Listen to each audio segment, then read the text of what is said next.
Well, here it is, the end of 2025, and our headlines review of 2025. Here's JT and the Whotastic panel.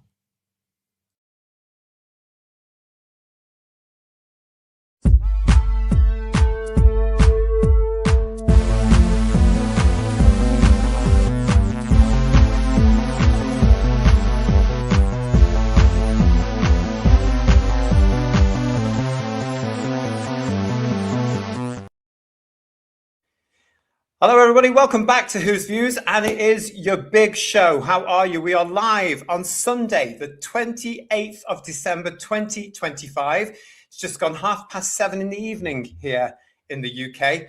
Merry Christmas. I hope you're having a lovely time out there. I hope you're all getting ready for the New Year, or Hogmanay, as we say here in Scotland as well. I hope you're all getting ready for that. What a year 2025 was, for many, many different reasons, but for those reasons that affected Doctor Who were a load of old piffle. Honestly, thank goodness for the people that produce this show, run this show, work on this show, and for some of the fandom, because they kept us with headlines for the entire year.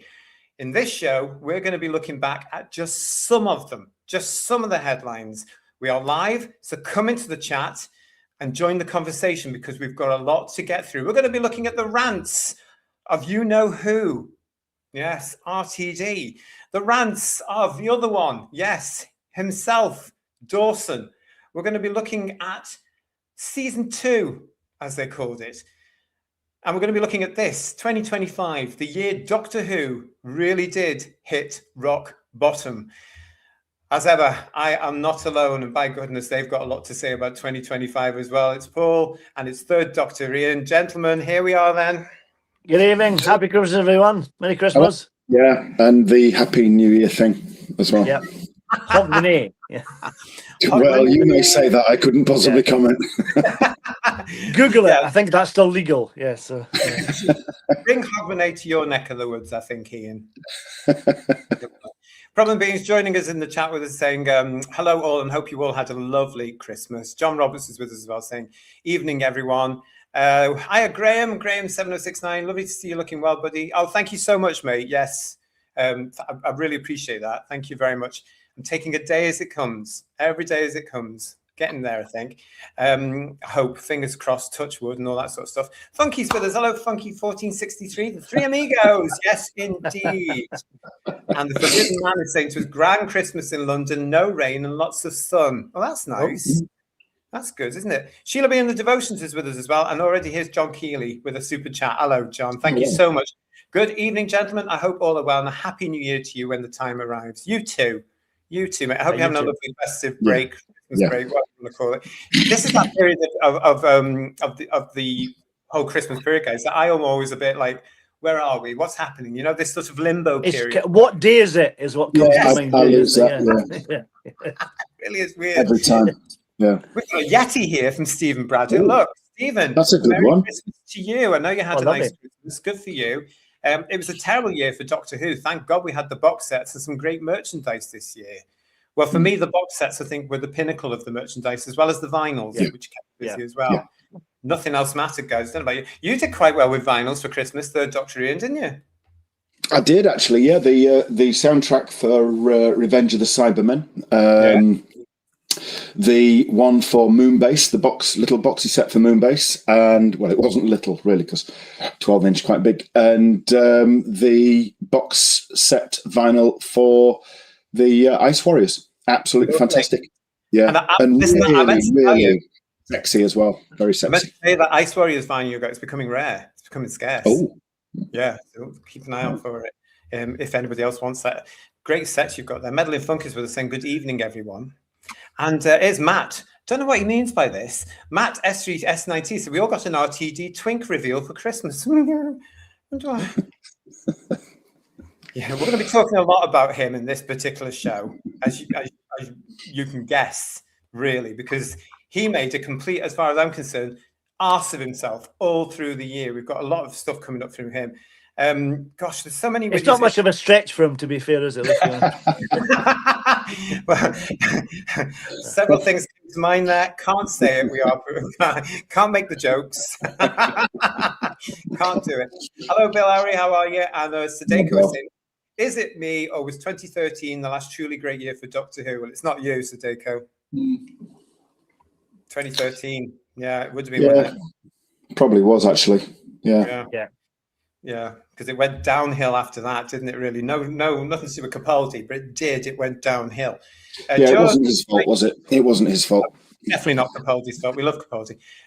George United 7. Will 2026 be a good year for Doctor Who or the beginning of a hiatus? Who knows? It's a great question.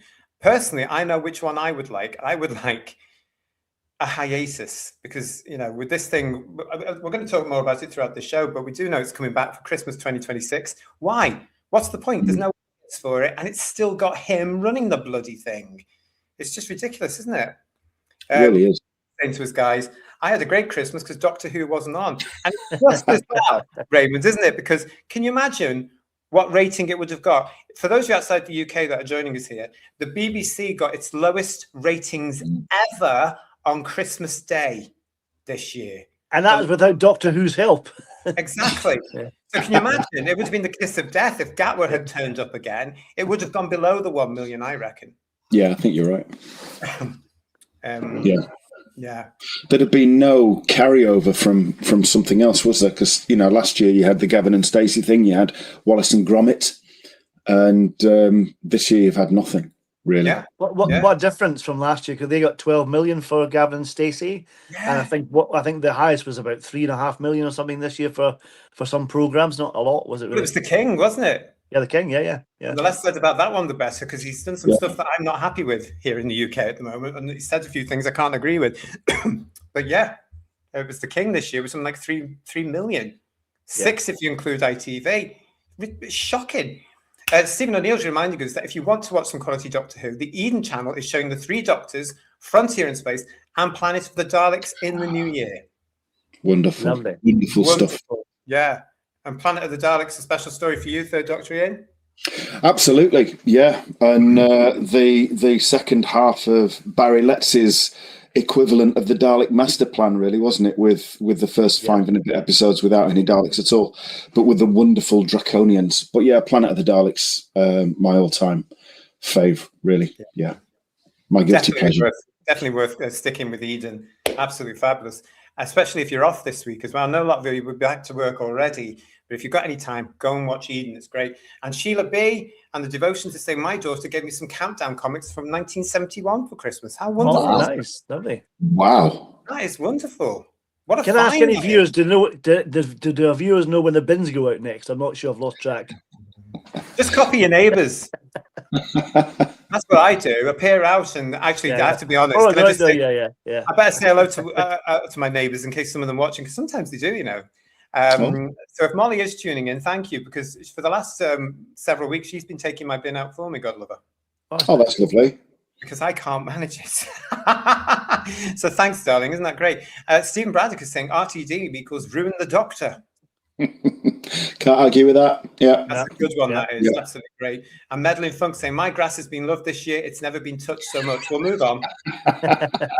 We'll move on with that, I think. But yeah, it's great to see you all. Thank you all so much. Look who's here. It's John Paul Barrett. Hello to you, my friend. How are you? Doctor Who died in 2017. Well, I don't think you're going to get much argument from us on this one, because looking back now, we didn't know we had it so good. So let's get into this. This is our review of the year of 2025. And let's start off, of course, in January, where I think, guys, correct me if I'm wrong, there was a real apathy at the start of 2025 this year, which came from, I reckon, exhaustion and a general hangover from that crap that they gave us in 2024. Because at this point, I am talking about Gatwa's performance. I'm talking about RTD's nonsensical pantomime of a series. I'm talking about drag queens playing villains. There was a real apathy, I think, going on back in January when it came to starting this new year. No one seemed to be looking forward, Paul, to a new series. Yeah, and even we had the at Christmas this time last year, we had Joy to the World, which was another cracker. Yeah. That really didn't help any. Yeah, it didn't help at all, did it? Yeah. Let me just remind you what we were dealing with at the beginning of January, which I think also contributed, Who viewers, to what was going on with the apathy and the lack of interest, basically. There was a video that was going around, produced and released by BBC Studios, Weird Bad Wolf, which involved Phil Collinson, Jane Tranter, and Julie Goodyear. Do you remember? And this is what had got to many members of fandom like us. It was this nonsense where they had the audacity to talk about the original Doctor Who. And I quote here, "It was seen as a kind of entertainment," says Julie Gardner. She goes on to say, "pastiche, silly property."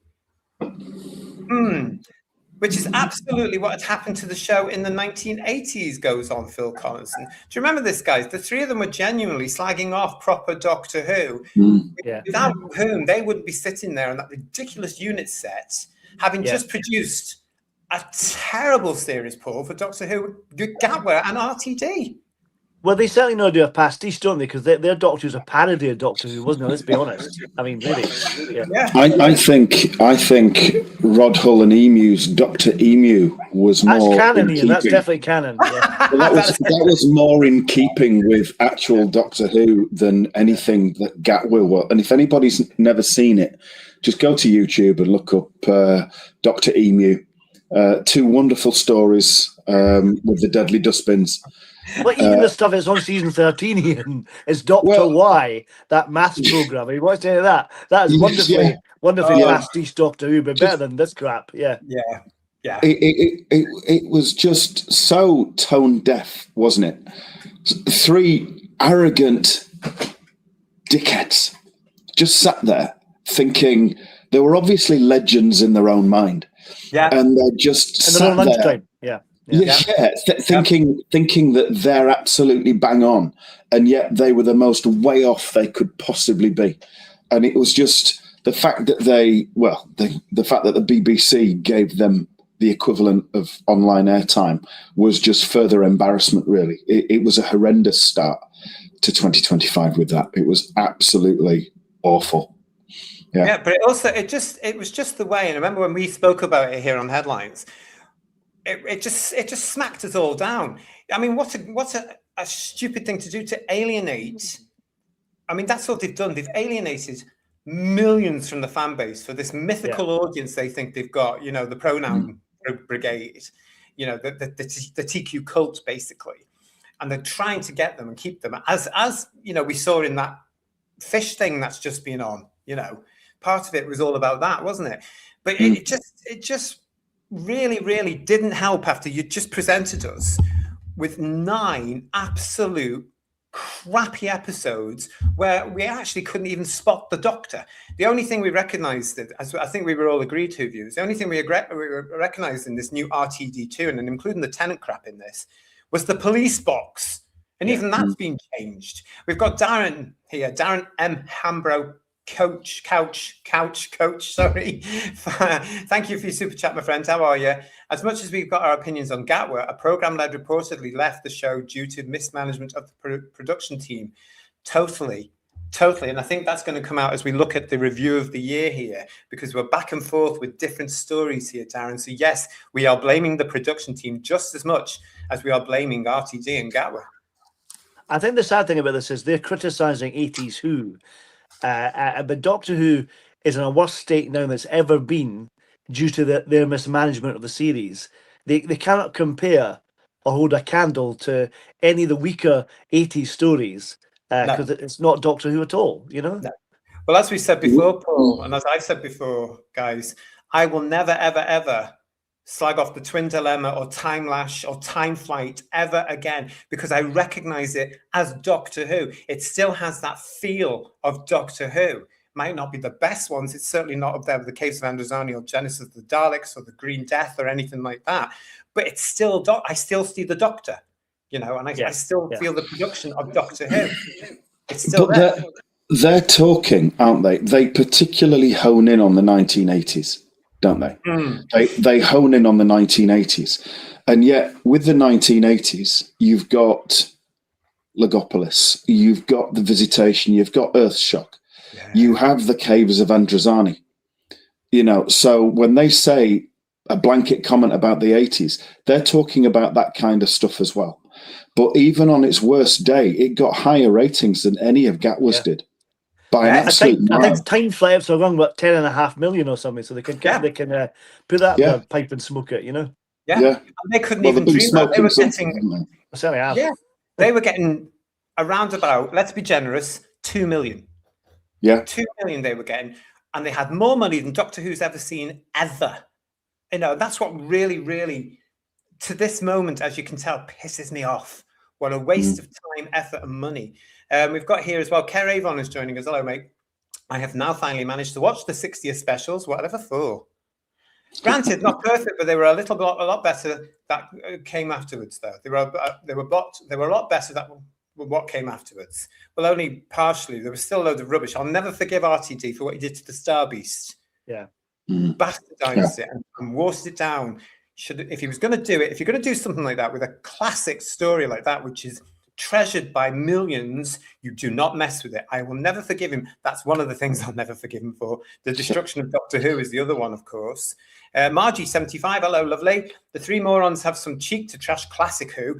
WTF was that crap we had this year? Exactly. More coming on season 2 as we go through our review of the year. And Woodhouse 122 saying that about the classic era, most likely known they had effed up the Disney deal. I'm not sure when that was filmed, to be honest. I think it might have been towards the end. I think it was certainly before Gatwa had to come back to sign off, because we know that wasn't really the original. And then he signed on, did he? Yeah, then he signed on, yeah. Well, he went to do all the other shit, Yeah. nonsense, didn't he? Let's have a look at this. What we got here? Mark Greaves, thank you for your super chat. Their version of Doctor Who was produced by Temu, not Emu, but Temu. And here's, oh, look, it's Sliver Wolf. Oh, it's good to see you, my friend. Hi, everyone. Sorry I'm late. Oh, that's all right. You're with us now. That's fine. I've been very busy lately with Christmas promos. Nice to see you back, JT. Sorry I've not had the chance to come on. Sundays are unusually the only chance I get to see you all. Ah, bless you. Well, it's good to see you as well. Merry Christmas and Good to see you. New Year when it comes. Yeah. Stephen Griffiths is with us, guys, as well. Hello, mate. Good evening, everyone. Good evening to you. And Digby, thank you for your super chat. Crikey, folks, you started early. Happy Feast of the Holy Innocents. Here's to someone going, oh, Herod, Agrippa on RTD and McTeague, McTighe, however you want to say it. Going to get that on a t-shirt. McTeague or McTighe, however you want to say it. Well, that's an idea. I'll write that down. Available in the Whoview shop in 2026. Yeah. It's on the way. Don't joke. Don't joke it. Yeah, so that's how we started it. That's how we started the year. So we were down enough.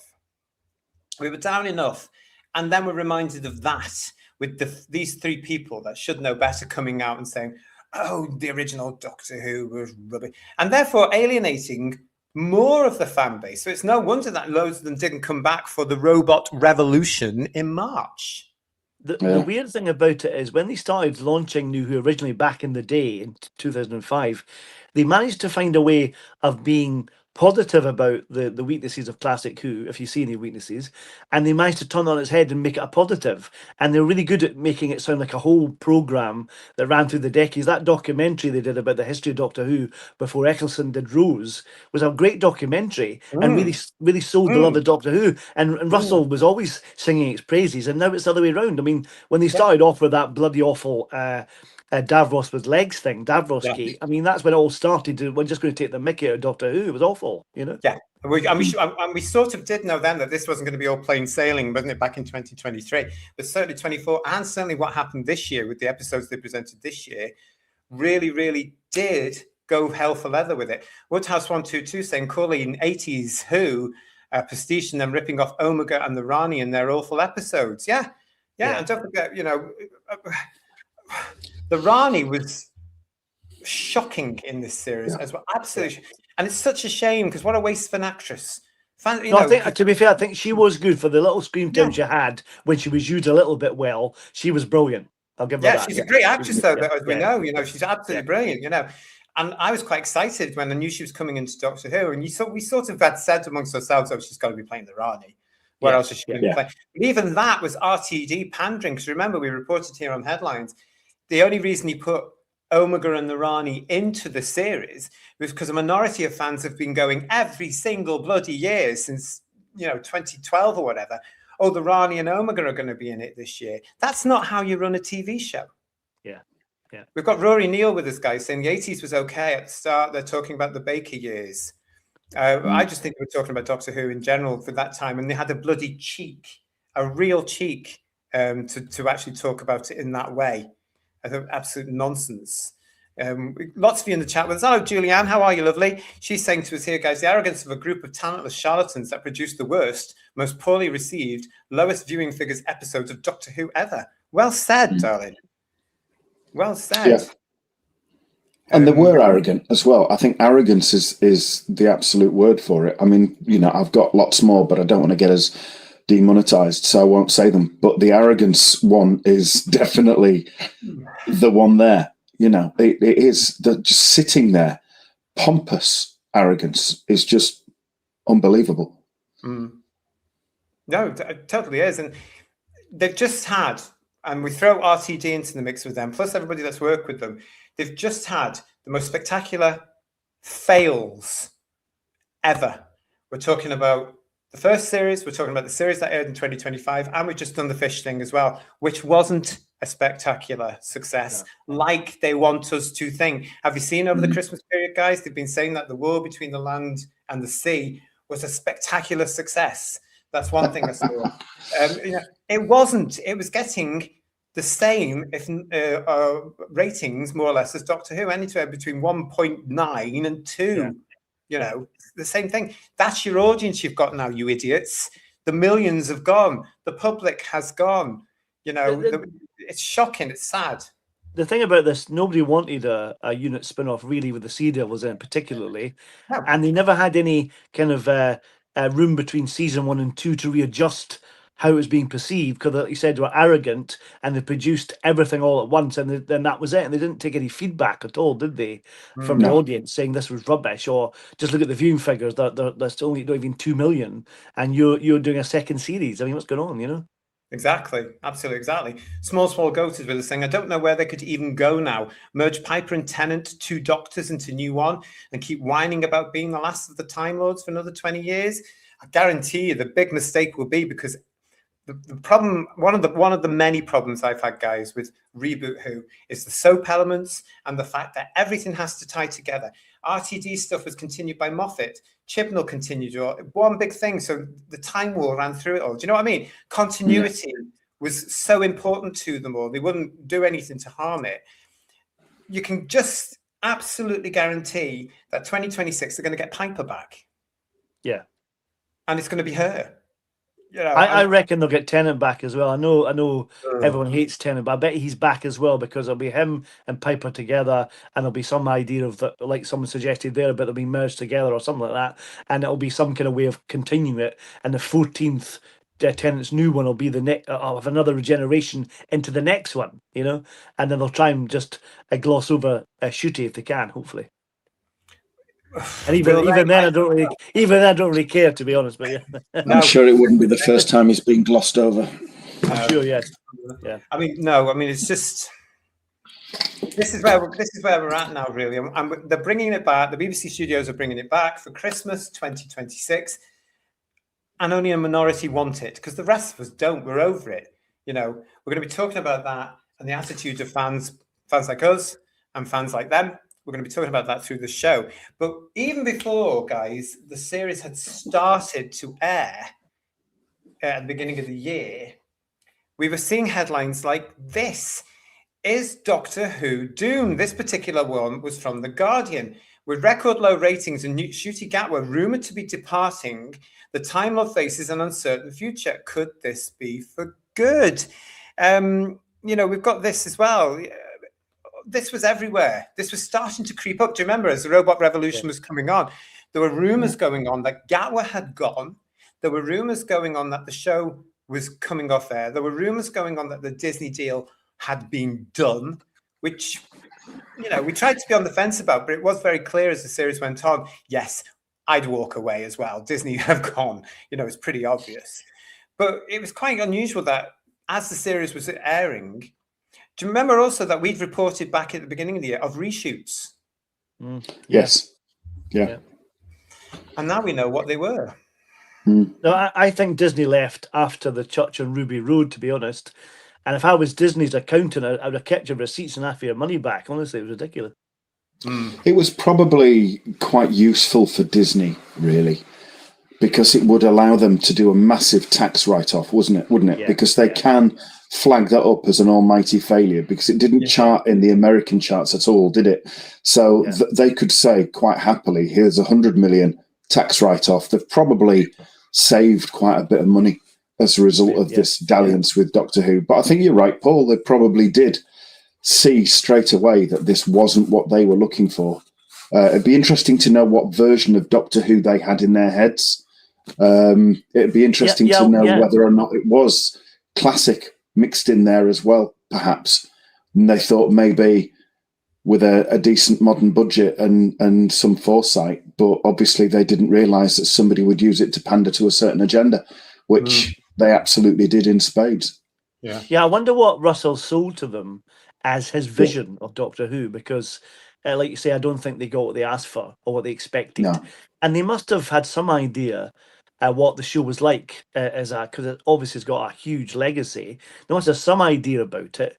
But, why did they go down that? Why did they let them go down that way? Because surely they would have seen rushes. Because I know there's rumours about they'd change bits of the first episode that Shooty was in, didn't they?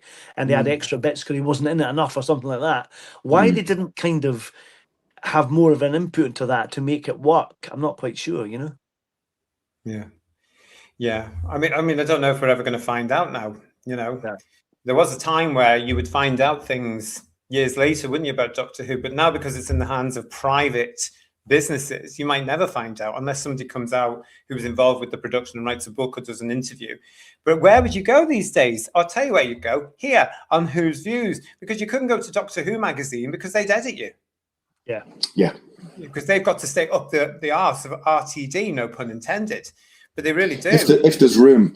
But they have to, don't they? They've had to walk that line, stay on side, or they'll get cut off. So they've pandered to him just like Bog Fanish do. Oh, everybody's. Why does it? I think it's just because he is so powerful now in the industry. Everybody bows down towards him. And as I said before, all we ever hear from people, oh, he's a genius and he's wonderful and he's brilliant. And he starts, like Moffat did to an extent, they listen to this and they start to believe it. They're not. They're just doing what any Doctor Who fan can do, probably better now, because RTD especially is tired. He's over. He can't write. And as Doctor Who fans, as science fiction fans, they haven't done anything that surprised us. Yeah. Really. No. In the scheme of science fiction. Woodhouse 122 saying we knew Gatwa was gone after the Graham Norton show edit last Christmas. That was on my list to bring in as well, because we were coming in into 2025 off the back of the fact that he had gone onto the show. It had been edited, where he confirmed that they were looking at a third series, and then suddenly, no, they're not. No, they're not. Mark Greaves, thank you for your super chat. First of all, hail the panel of three, JT and the Tangent Brothers. Remember at the very start, they said you don't need any previous knowledge of Doctor Who. Then they brought back, oh my God, the Ranis, the CGI dog, the Sea Devils. Yeah, you're right, Mark. And Ian points this out an awful lot. That you don't need any knowledge of Doctor Who is what they said, isn't it, Ian? Yeah. Absolutely is. Several times, as if this was all going to be something wonderful, brand new and original and everything else. And it was anything but. It was derivative and naff all at the same time. And I don't know why he kept saying it, because it's so blatantly not true. But he can't help himself, can he? But I also have to say, I love the Tangent Brothers. That is fantastic. So do I. Yeah, that could be a film.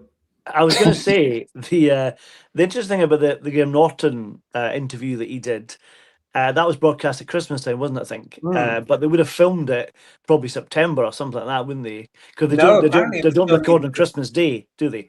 Apparently, it was done either the day before or the day before that when it was broadcast.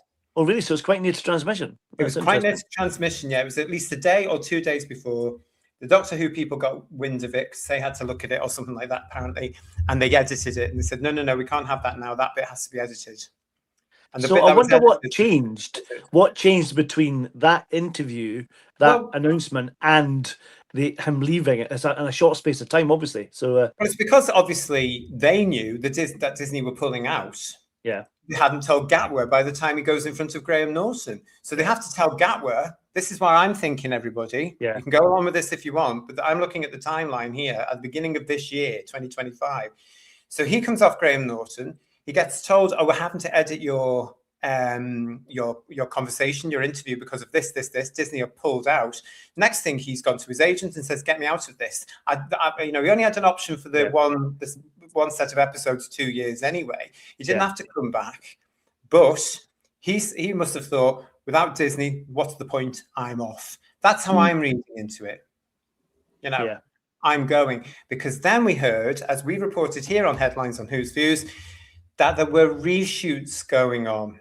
And we've showed some pictures of those reshoots. They actually turns out to be the last episode of what was going on. Interesting, isn't it? We also found out later on during the end of the run, towards the end of the run, we found this on Twitter. Now, this was from Daniel Richtman. So again, a big shout out to him. Now, he got this and put it on his X account. The original ending of Doctor Who Series 2 before the reshoots was the Doctor, Ruby, Belinda, etc. all having a big party, think Amy and Rory's wedding, and everyone's dancing. The Blinks is a DJ. Then Susan is seen overwatching them from afar, which would have been the cliffhanger leading into Series 3. So again, thank you, Daniel, for that. As you can see, he's taking the Disney Plus from Germany, I think that is. But I did find this extra picture here. So we were putting this up as the last episodes of the series were being broadcast this year, but it does explain the reshoots. He had decided almost immediately at Christmas time, we've got to do it. So they had to remount, guys. They had to do it all again to write him out. And that's why we got an absolutely atrocious episode in the Reality War, one of the worst pieces of television I've ever witnessed. Is awful. But the thing that's interesting to this is, and we're probably lucky we've dodged a bullet, really, to be fair, that Caroline Ford did actually film more than just that end bit, I think, for that episode, because you got that costume there. I'm sure she filmed more than just a little bit at the end, because she was constantly in the other couple of episodes kind of appearing, as little teasers. I'm sure she'll be more involved with the original episode, not just a wee cliffhanger bit, I'm sure.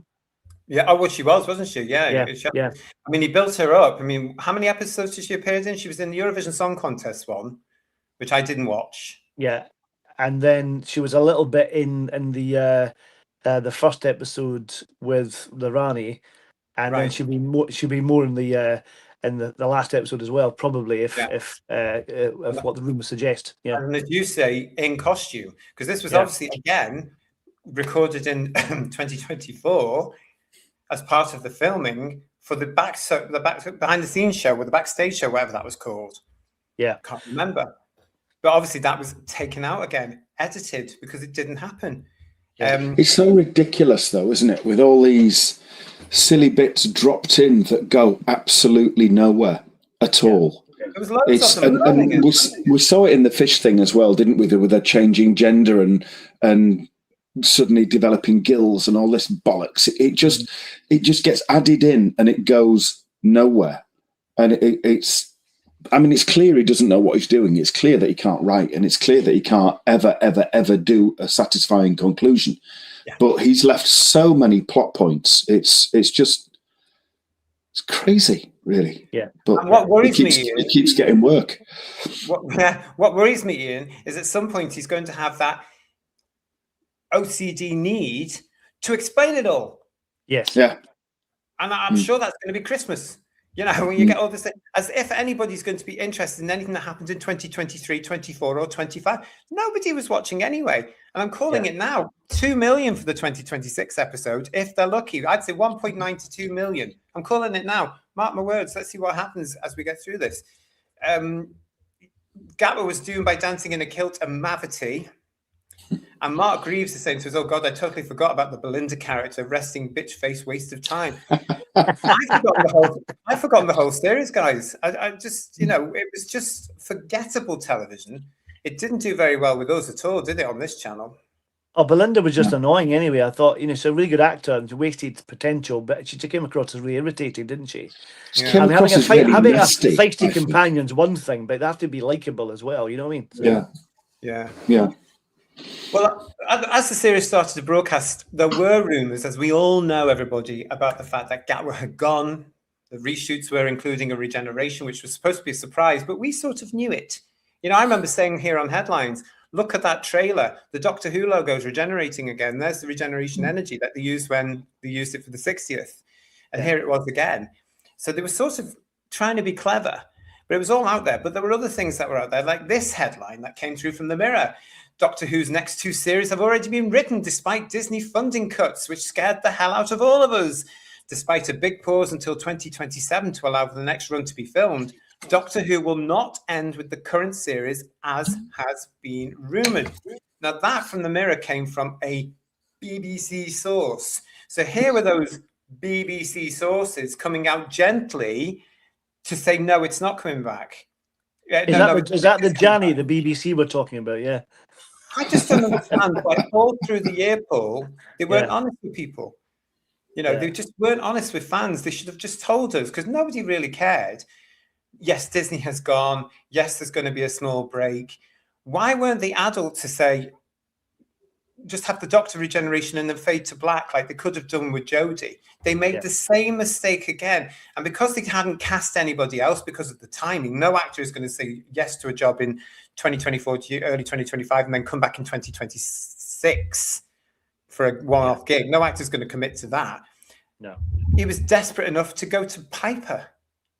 But clearly he thought the David Tennant surprise when he became 14 was such a great idea. He thought, well, let's do it again with Billy. And he thought it's an obvious choice, but it's so desperate, isn't it? Yeah.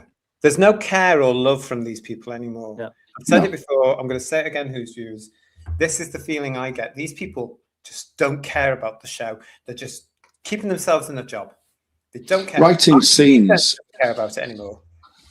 Writing scenes just to get people talking rather than scenes that are coherent, make sense and fit in with a narrative. Just doing things for shock value. Yeah. You could have faded it out to black and left it there, but he had to put Piper in because he wanted people to talk about it. And in fairness, it worked. Although it was just widely piss-taking. It made people talk all the same. But I think that's the only reason that he did it. He was desperate to do that. And she was obviously desperate to be in it. So, even though she was on stage with Eccleston, laughing along as he slagged the Power of 3 off. Yeah. Well, remember, even got Dead Ringers slagging it off just for clicks as well. Remember, that was quite funny, wasn't it? Yeah, it was. Yeah. Yeah, we did. Yeah, all this year. It was just nonsensical, the whole thing. And, I mentioned there as well that RTD, he puts on a good show, doesn't he, when he's on the One show or he's being interviewed, and it's all brilliant and it's all marvelous. People are seeing through that now. Certainly that with the majority of Doctor Who fandom walking away thinking your crap is not what I want to see because it's not Doctor Who. And a minority of screaming fans going, no, it's brilliant, it's so rare. Oh, bugger off. You've got all this going on, but actually, he doesn't care, Paul, about the fans either. Do you remember this? He put this on his Instagram. It won't be like this forever. He was obviously going on about Trump. He was going on about American politics again. Do you remember the response he gave this? Sandra Haddett said, stay out of US politics, to which he said, F off. Now, that's how... he's been speaking to fans for a number of years now. Yeah. And continuing to do it at the moment still. But that's his own silly, stupid fault. You stupid old man. Get a bloody grip. Honest to God. Anyway, but do you know what I mean? You don't talk to your fan base like that, but that has empowered others, David Tennant, to do the same thing, as well as the minority of fans. You just don't do that when you've got a show to sell. You should be welcoming people in, but he can't do that, can he? He has to alienate more than he welcomes in. He was very rude, was he not, with our friend Jack as well? Did he not put a quite nasty comment to Jack as well? Yeah. Total arsehole. Yeah, he did. He told Jack where to go as well. But it's not the same. Don't forget that he actually blocked us as a channel. Whose Views has been blocked by Russell T Davies on his Instagram. Are we bothered about that? No, not at all. When Kirsty told us, oh, he's blocked us and we can't see anything, we weren't bothered. In fact, we celebrated by putting a series of fabulous new T-shirts, hoodies and sweatshirts on our shop. Blocked by RTD. They're still available if you've been blocked by RTD or if you're wishing. But no, they're still available at our shop. We were very proud about that. I mean, what's it? Well, he's one of these people, isn't he? He's one of these lovely lefties, especially, all of whom are thick and all of whom show how ignorant they are to the reality of the world, because they're always joining up for the wrong things, as we're seeing in Britain today as well. Bloody idiots, But we've got this going on, and if you don't bend the knee, if you don't stick with their opinion and do as you're told, you're out. And I think that's why an awful lot of people can't get to work on the series, guys. Yeah.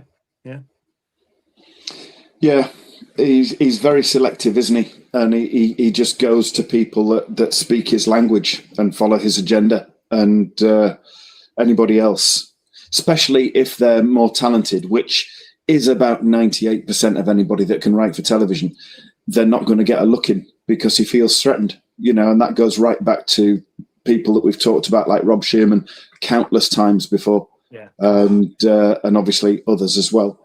But he doesn't like it. He wants people to toe his line, and when people do write a story, he's writing it with them in the background, isn't he? And he's admitted as such because he gets his money. Yeah. It's not just the writing side of stuff. We're going to talk about the writers of this year's Doctor Who in a minute, but we're going to, we're also going to, I'm going to mention certain casting directors who have said before, you're not going to get a job unless you agree with their outlook and their politics. They're not going to cast you. And I reckon it's the same now, because there's so many alleged activists, especially within the BBC now, BBC Studios and the BBC. I mean, look at our news output, for example. It's all under scrutiny now. If you're outside the UK, you might not know this. The BBC is in its dying days. It's under fire from everybody. It can't please anybody. And it's brought that on itself by not staying neutral. JDC Reviews is with us saying, for once, I didn't get a Doctor Who annual or calendar this year. I haven't seen many about, to be honest. Shows how far the show has slipped in the public consciousness. Absolutely. Yeah. Absolutely. Mecronon's with us, guys, saying, for the most entertaining thing for me about the Gatwa era was watching the ratings decline and then the BBC deny and double down. We had a bit of that ourselves, Mecronon, because as you'll know, Bedouir was coming onto headlines every week during the Gatwa era, and he was showing us with complete detachment, because he doesn't care about Doctor Who anymore, to be quite honest. He was showing us the actual figures, 100% figures, and he was showing us the real maths about it and the fact that the series was in a decline. And we were getting messages from people saying we were lying and being quite forceful on how hateful we were and how we should be supporting it and how we should be bigging it up and selling it. Bugger off. I've always said, bad television, no, I would switch it off. If it hadn't been for this channel, I would have switched off that version of Doctor Who and the war between the land and the sea as bad television. But I put myself through it, as did the guys here, for all of us to get together and chat about it. I still can't believe people are in denial about the ratings, though. I mean, as you said, what Bedouir presented was an unbiased, factual account of the ratings. He hadn't changed them to make it look worse than it was. These were the facts, and people are still saying it's different now. You watch TV differently. They include the iPlayer, blah blah blah. But as you say, JT, it's bums on seats on the first night that matters. Who's actually interested in watching the bloody thing? Yeah, and now that's coming out more now, because we had huge success with The Traitors, and don't forget The Traitors is on again on the BBC at New Year. Let's see how many millions tune in for that. But also because the BBC is now under scrutiny for its massive failure on Christmas Day. I have to say that the schedule was rubbish. BBC Two was far better than BBC One, and that's because it was showing Wallace and Gromit for most of the morning. And what was it? A film I can't remember now. But it was all there. A film that's years old. There was a They great put, documentary that was on, I think it was on, maybe on Boxing Day, I can't remember, about Dad's Army at the BBC, and it was showing lots of That was Christmas archival Day. clips. Was that Christmas Day? Christmas Archival Day. clips, and it was Yeah. brilliant, showing them on Blue Peter and things like Yeah. that. Really good stuff. And I wonder if they did a Doctor Who like that, that'd be quite nice. Doctor Who at the BBC. It would be lovely lots to of- have something like that, because it was Yeah. good. We've got John Roberts saying to us, as far as I'm concerned, nothing since 2005 onwards is canon. It's a blip in an alternative universe. It's interesting, John, isn't it, that more and more of us are getting that way. I think I'm there now, because I know from the moment that Eccleston appears, all roads lead to Whittaker and Gatwa. Yeah. And I don't like that. Although, of course, Moffat did give us a lovely jump off point where millions of us did with the last Capaldi episode, not the Christmas one, the one with the Cybermen, because you can actually leave the Doctor there regenerating in the snow, as I've done. Nothing after that is canon. Nothing that comes close to being Doctor Who. Problem being is saying is if RTD has 2 seasons of scripts ready to go, why hadn't he written the 2026 Christmas special then? Exactly, PB. It was another fib. It was just another fib, wasn't it? It's all in his head. We actually reported that he says it's all in here. Well, Which But is we quite had worrying. people. We had people, didn't we? I think we mentioned this a couple of weeks ago. We had people saying that they were currently filming the Christmas special for 2025, and they were the ones that were also delusional and totally detached from reality. You know, we were saying, as had been physically seen by people that live near Bad Wolf Studios, were sort of like locked up. There was nothing going on. The lights were off and all that kind of thing. But no, they were filming the Christmas special for 2025. Well, I missed it. Did you see it? Have we reviewed it? Was I drunk? You know, would I have wanted to be? Yeah. Yeah. It clearly didn't happen, but they were positive. And some of them were quite aggressive about it. Yes, And where are they now? Where are they now? How would they rationalize their comments and behavior now? Because they were so clearly wrong. But at the time, it was like, no, we are right. And yet they weren't. They're just... Yeah. I'm trying to find one of the... Hang on a sec. It's here with me now.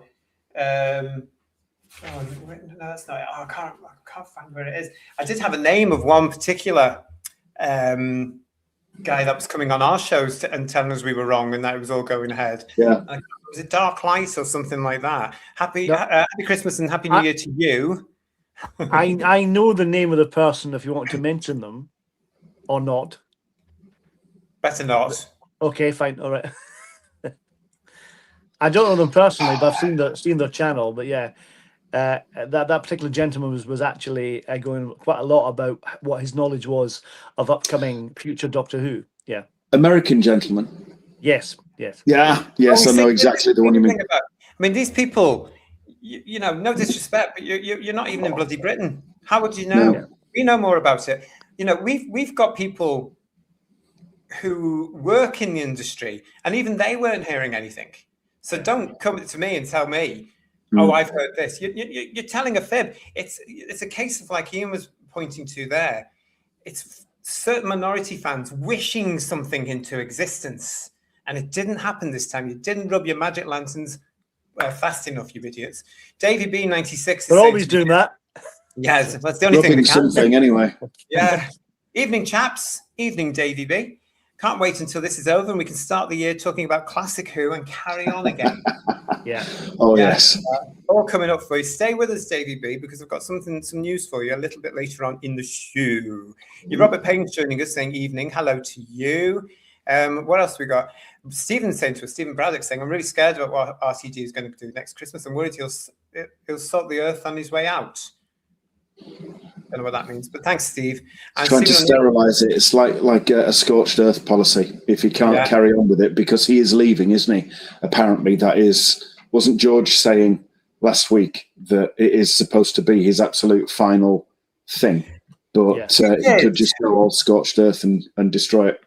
But the BBC can't let them do that. They have to make sure that they keep an eye on this, because if they are getting rid of him and they've realised that actually he's toxic and they want to get shot of him, then they have to control it more to make sure it doesn't become like that, because that would be absolute madness, wouldn't it? The problem that we've got right now, though, of course, is that, as I've been saying throughout this year, the BBC Studios, as far as I've been told, is absolutely desperate and very keen to keep RTD attached to the project because they think he's the best person to run Doctor Who. Okay, he's obviously telling them one thing, allegedly, and then doing something different on screen. He has shed millions of viewers. Come on, wake up. Look at your profits. It says something when something from the John Pertwee or the Tom Baker or even the Peter Davison area, Blu-ray, will sell more in their millions than your current show. That says something. Yeah. This is also a good point from Domgo. Waterstones is now selling the Doctor Who 2026 annual, which came out in 2025, for £2. It was £8.99. Are they giving you the £2 to take it away? Is that what they're doing? I don't think they'll even sell it at that price, will they, Domgo? Absolute crap. You get a free shooty figure with it. Yeah, you have to melt in your microwave. Yeah. So Domgo's also saying to us here that Doctor Who won't be like this forever.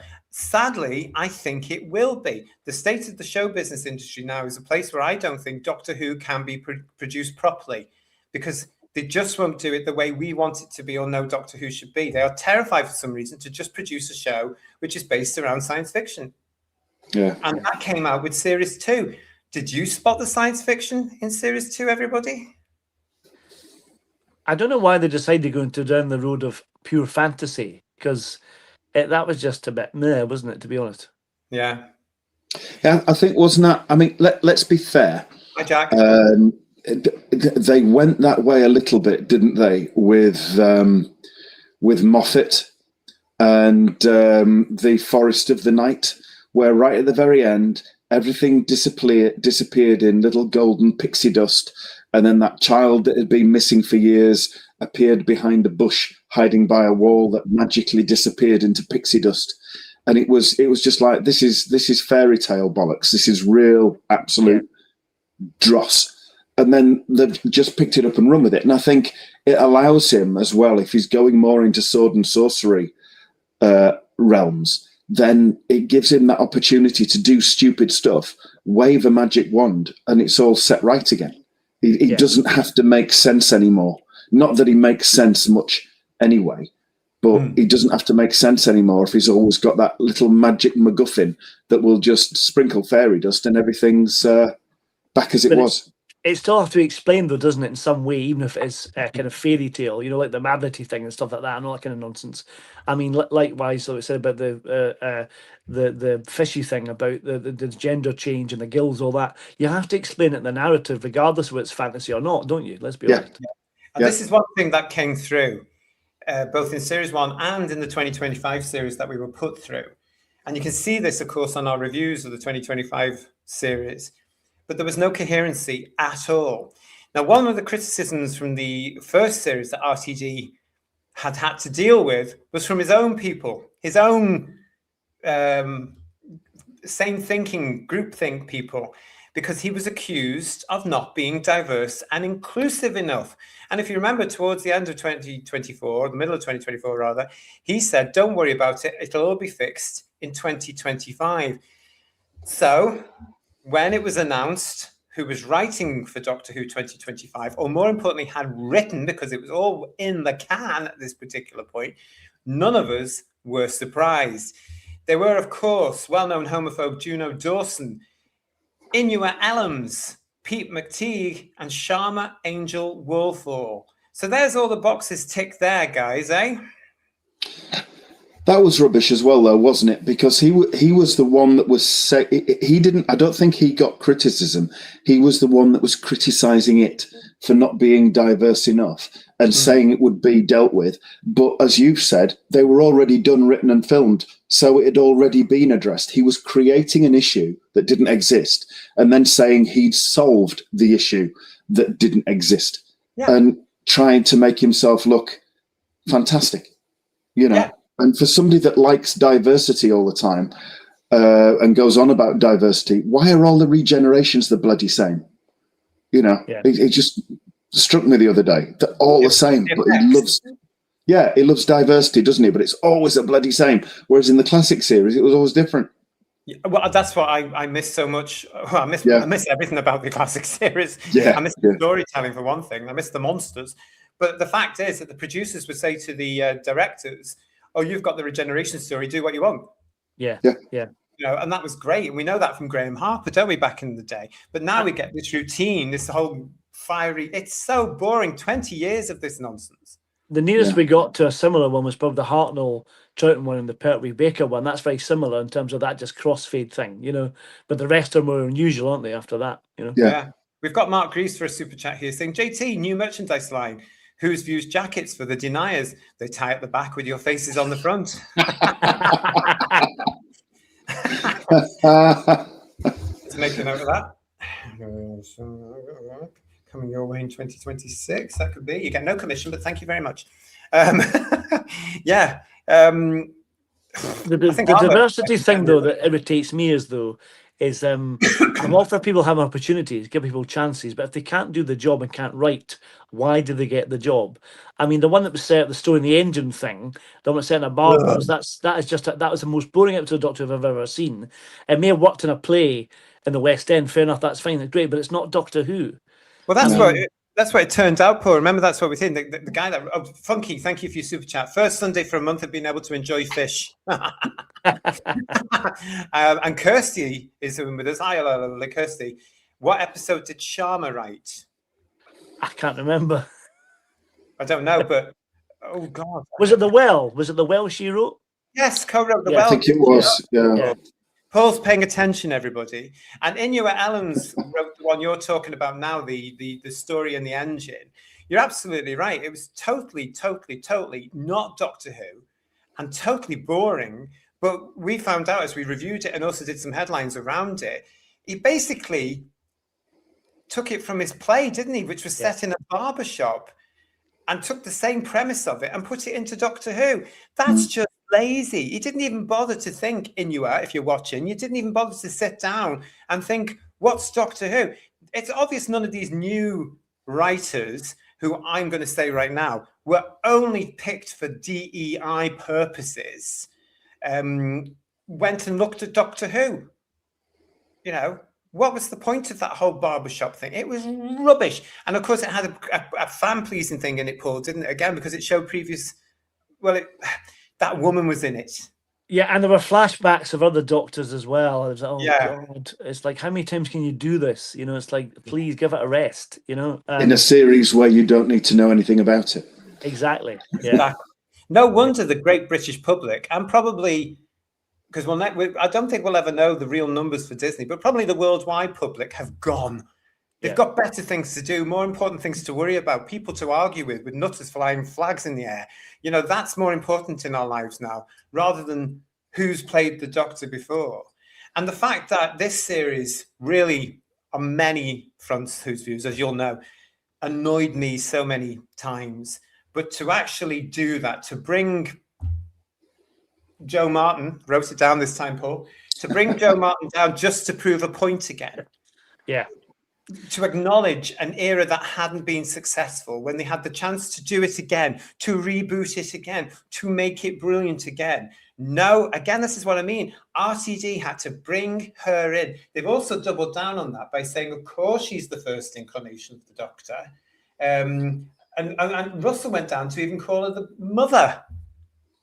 Which is this stupid TQ cult thing now that they call people, isn't it? You know, I read somewhere recently, I don't know if this is referring to that, because you were talking about that the child that was going to be in the episode with Susan's mum would grow up to be the fugitive Doctor, apparently. Well, that's what we think. And it's like, really? God. Yeah. These are all these fan theories, but I think we were spared. Thank you, Shooty. I think he said Gucci. And thank you, Shooty, for leaving. Because if he hadn't left, we had to deal with that god-awful ending. Yeah. We had another god-awful ending, didn't we? A really lazy god-awful ending. Of course, it was this. Absolute nonsense. That whole episode. You could see that the last, it was over an hour long, wasn't it? But you could see that the last 30 minutes were just shockingly bad. You know, the Rani and Omega are patched off within the first 15 minutes, and the rest of it is exposition badly to try and say, this is where I've got to get them. I've got to get them to this point now where Shooty regenerates and leaves. And the reasoning behind it as well, him regenerating, is nonsense. You know, what happened to exciting things like falling from the Pharaohs project or being infected with radiation from the Great One? All the exciting things. Again? He changed because to save the reality of the wee girl or some bollocks like that. Yeah, it was something to do with making sure that she didn't just be a fantasy person and actually lived a real life. Yeah. But then the Pharos Project telescope or the Cave of the Great One on Metabilis 3 or Spectrox Toxemia from Caves of Androzani, they were all good because people gave a shit and people watched and people enjoyed. None of those things were present in this series. Yeah. Nobody was watching it. Nobody cared. Nobody cared at all. Relevant. And we were showing that weekly as we got more and more pummeled into the dirt as we watched these 8 episodes. Thank goodness there wasn't one on for Christmas. I know we watched 5 episodes of something else, but we were hoping that was going to turn out to be okay. Yeah. Anyway, never mind. Let's have a look and see what they're saying in the chat for a little while. Julianne is saying to us, terrible. Has there ever been a worse lineup of writers because of diversity hire? Certainly not in Doctor Who to the current moment. It wasn't Doctor Who, it was Doctor Who, said Robert Payne. Exactly. Domgo is saying to us, could you imagine Tom Baker starring in an episode about haircuts and the barbers? Absolute rubbish. No, I can't, because it would be more than whippet shit, wouldn't it? Can you imagine Tom with that script? I remember there was a bit that made me laugh in this episode unintentionally. The hair kept growing back. Imagine Tom with his big bouffant or Pertwee with his hair. That'd be great. They'd be quite good on that for the hair anyway. But You know, I would rather remembering all this because I've forgotten this series. I've forgotten all these bits. So honestly, even looking back at some of the stuff for this review of the year, I was like, oh yeah, I've forgotten about that. Yeah. Because it was just so instantly forgettable, the whole thing. I would rather have watched a recording of Tom Baker doing the read-through for that episode than the actual episode itself, because it would have been merciless. It would have been priceless. Have you heard that? Either of you heard that wonderful recording of him recording for, is it Symphony Insurance or something? And every second, it's between takes, and he slags off the company between takes. Is hilarious. Symphony Insurance are brilliant. Really, See, Tom can get away with that, can't he? Yeah. Rory Neal saying to us, the Bill in the 1980s had better writers than RTD2. Funky 1463, the spider and the hairdresser. Necronon is saying Ellen's wrote, the doctor gets a haircut, then gets another one. Absolutely. Here we go here with Jess Corbin saying Sharma Angel Wolfall, a co-writer who penned the season 24 episode The Well, 25 that is, with showrunner RTD. Yeah. I mean, it's like some of the novels. You look at who BBC Studios are handing the novels to for Doctor Who. Yeah. And they've got no experience at all. But they are all DEI hires because they tick boxes. And as I said before, and I'm going to say again, positive discrimination is still discrimination. And thank God that's starting to seep through a little bit more in our country now. I know it's happening in the States, and we are always behind the States. But more and more people are starting to speak up a little bit now in our country about saying, hang on a minute, just because that person's white, it doesn't mean they can't do the job. And that people should be hired on their ability to do a job rather than ticking a box. Digital Pollution's joining with us, guys. Hi, Digital Pollution. How are you? Good to see you. You're watching Who's Views. We are live. It is the 28th of December, 2025. This is your big show. It's Headlines. We are currently looking at our review of the year 2025 and what a year it was. Honestly, there were so many stories throughout this year. It was really difficult on what to put in this particular show. It really, really was. John Mason's just joining us as well, guys. Good to see you. And Robert Payne's reminding us that the child was called Poppy. Another stupid name. Yeah. The thing about the DII, so the writers that came on board, JT, is the fact that they didn't know anything about Doctor Who. They couldn't write the Doctor, but neither could Russell T Davies. No. They've lost the essence of the character completely, and there's no. I couldn't see the Doctor in the 2 years that Ncuti played the part. Mercifully, it's only 2 years, but I couldn't see him at all. It was completely lost. You know, and I know I'm not mentioning Paul McGann so far on the stream, but he arrived on the scene for 5 minutes. And he was brilliant. You know, it's superb. You know. Also, just like you didn't know, 2025 was the year that Paul met Paul. That happened this year.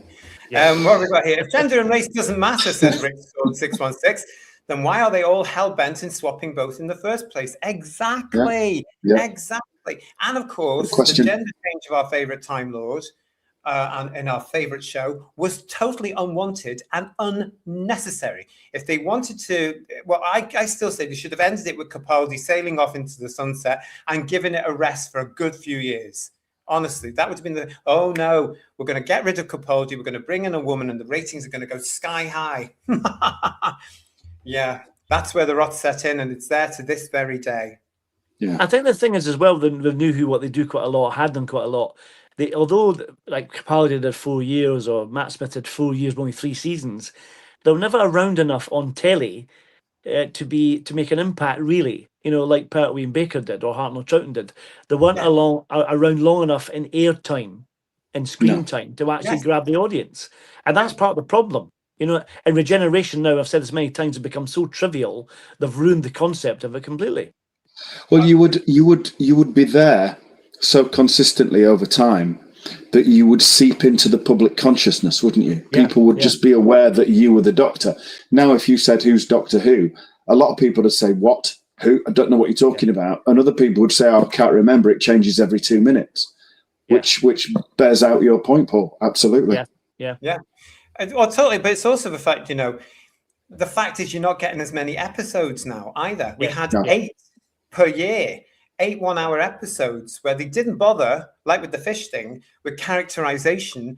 When it comes to the Doctor, as you're saying, Paul, they couldn't write the Doctor. Russell's forgotten who the Doctor is. He's now some sort of high-kicking, ninny, disco-dancing diva.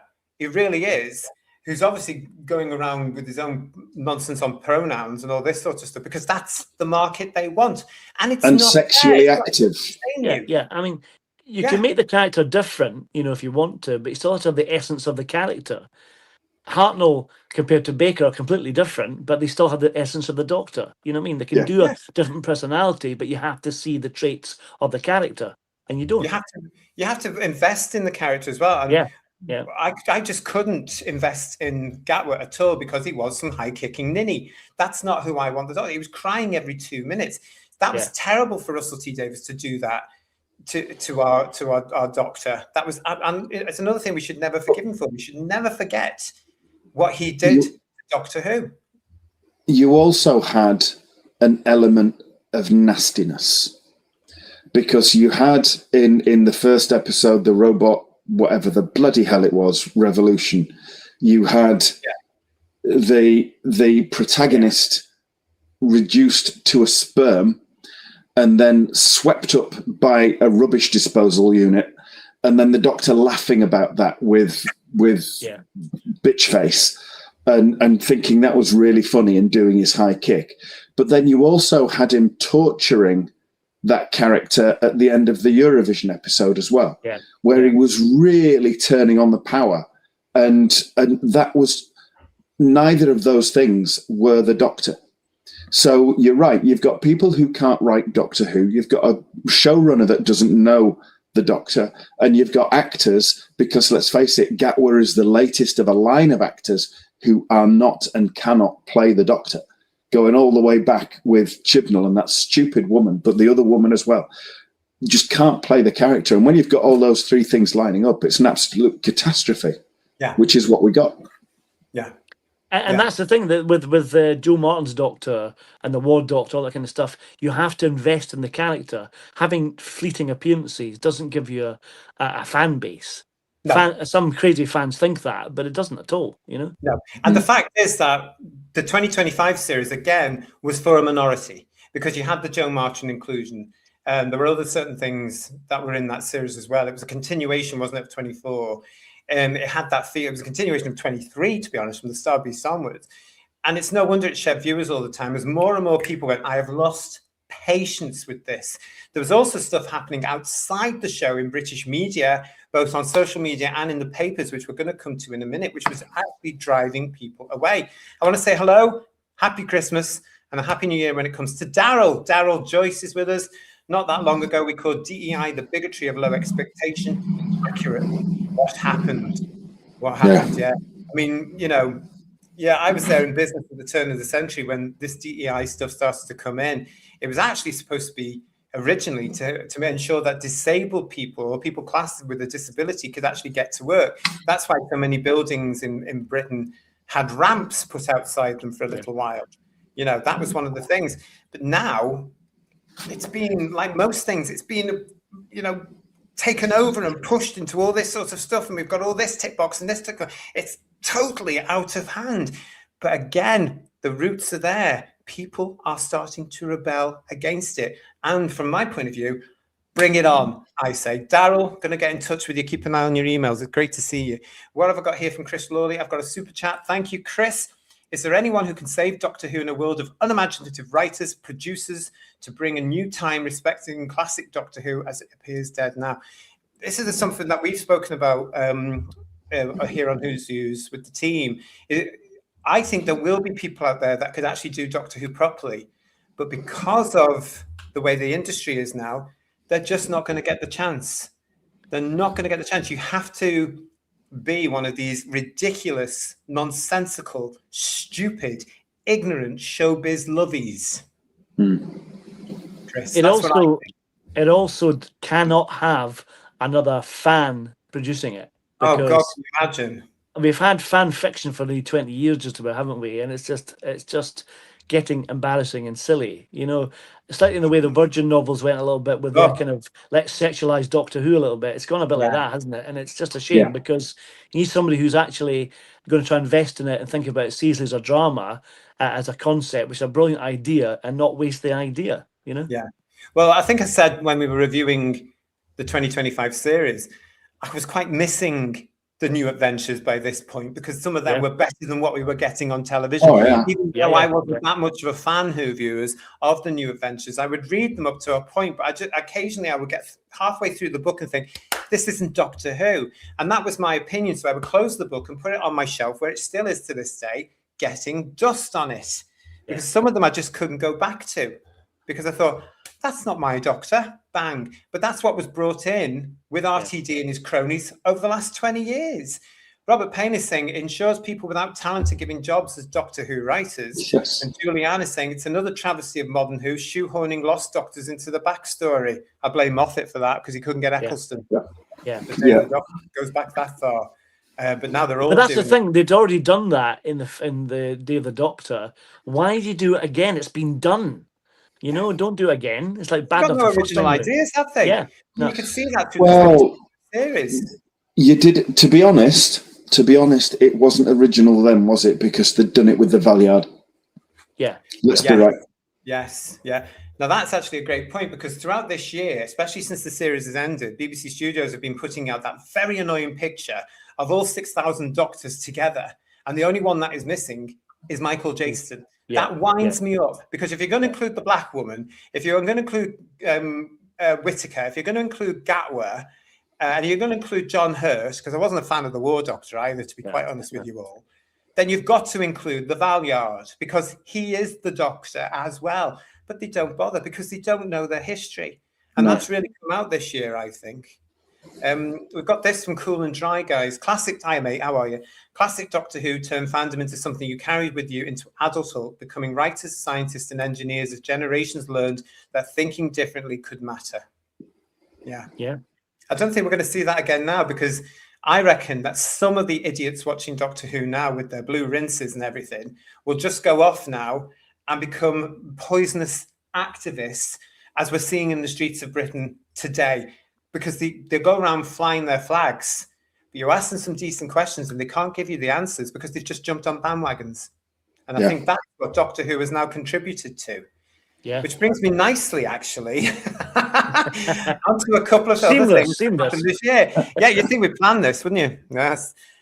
Now, at this point, Who viewers, I would like to give you a public warning because I'm about to show you two of the most annoying people ever associated with Doctor Who and their famous rants this year. Yes, I am, of course, dealing with RTD and Juno Dawson.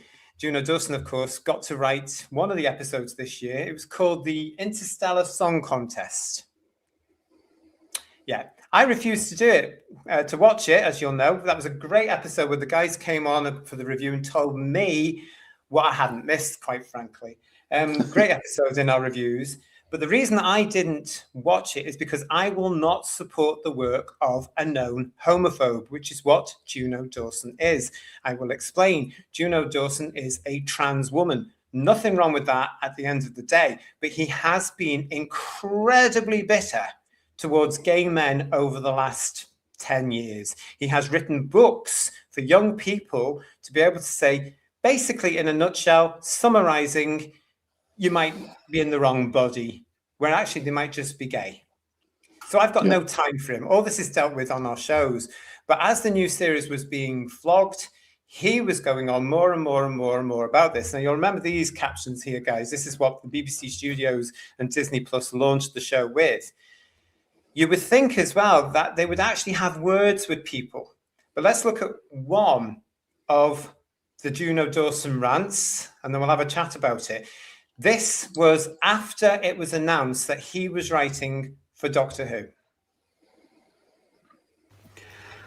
Yesterday was a real reminder that trans people cannot publicly have success. We're not allowed to do well without getting just a slew of shit on social media.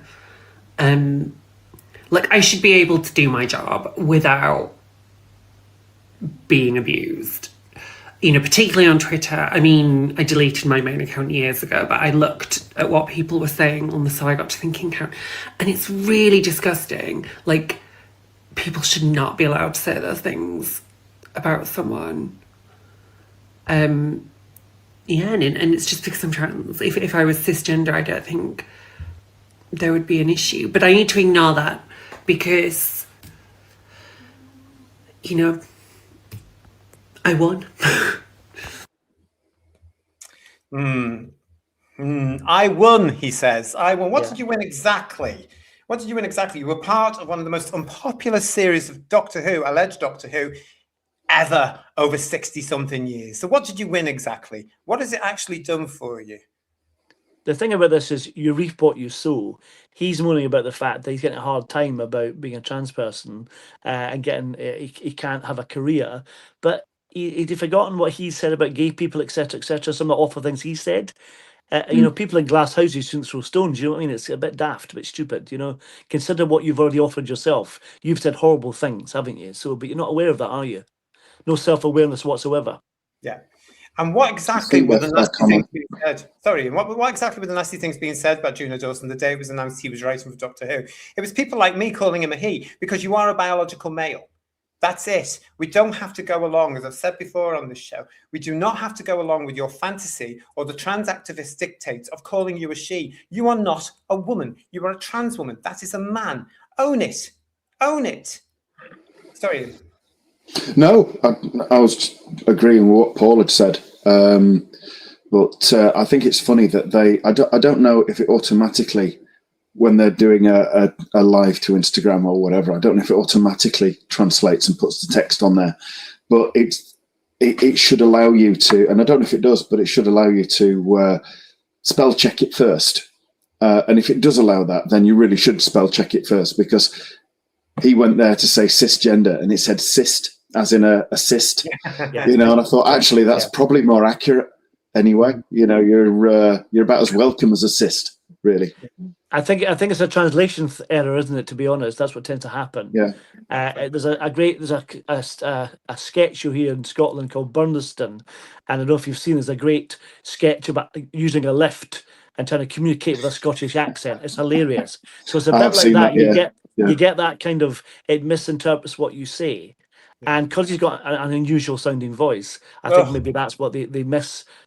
Picking up what some of the words he's actually said, you know. Well, Problem Being is saying to us in the chat that voice is so contrived. I totally agree. Yeah. It's put on, I think. And doing all this as well, dear, is not going to make you into a woman. All right? Yeah. It's not going to make you into a woman. All right, PS as well. Drag queens, which was something totally different for those people who are watching who get annoyed at me for saying this, are not women. It's a bloke in a frock doing an act. Drag queen's not a gender, is it? Let's be honest. No, absolutely. Honestly, Jess Corbin saying to us here, Juno Dawson, as he explains how his guide for LGBT young people became one of the most banned books in the USA. It says it all. Yeah, I mean, I complained in Waterstones, Jess, about 4 or 5 years ago when I looked at one of his books, went to a particular part that I was in, took it to these obviously very liberal people at the desk and said, read that, that's homophobia. They said, well, one said, oh, no, where was that? What book's this in? Closed it. And because it was Juno Dawson, they didn't want to know because it was the book of the month at the time. And I said, no, this is double standards, something we're now used to in the United Kingdom, thanks to our Prime Minister. Anyways, that was that. I mean, again, it's one of these things which is typical over the next couple of videos I'm going to show you between Dawson and RTD. It's typical of their cult, isn't it? Their ilk, to be able to say, if you do not do what we tell you, we will make life difficult for you, or we will call you the far right, or we will do this. Again, our Prime Minister jumped on that bandwagon, idiot that he is. You know, it's nothing to do with that at all. It's to do with the fact reality and truth is important. And this came out here in the UK again this year, and Juno Dawson had to open his mouth again about this particular one, when it was actually decided by the Supreme Court here in the United Kingdom that trans women were men and trans women were men and trans women were men. That's what I'm trying to say. And trans men are, you know, so it was bringing on the whole reality. And they were basically saying, because we only ever talk about women when it comes to this fact as well, isn't it? We never talk about women in men's spaces, because no trans man is going to go into a man's loo, for example, or something like that, really. But men who self-identify or call themselves women do it all the time. They'll go into women's spaces. We've even got in Scotland, we've even got men in women's prisons. Yeah. That's the point, isn't it? It's shockingly bad. But when the Supreme Court came out and said this, well, Juno had something to say about it, and it was like this. How is this going to work? I mean, this notion that, you know, that trans men would now have to occupy women's spaces, what an incredible own goal. And as well, if this bogeyman who is going to pretend to enter women's spaces can now just say they're a trans man. So good work, ladies. However, I think there are sort of, having thought about it, I think there are wider sort of implications that everybody should be really scared about. I mean, the reason you should be cross is because this legislation is cruel and hurts nobody but trans women, you know, and benefits, I think, no one except people who are repulsed by trans women, in which case that's kind of your problem.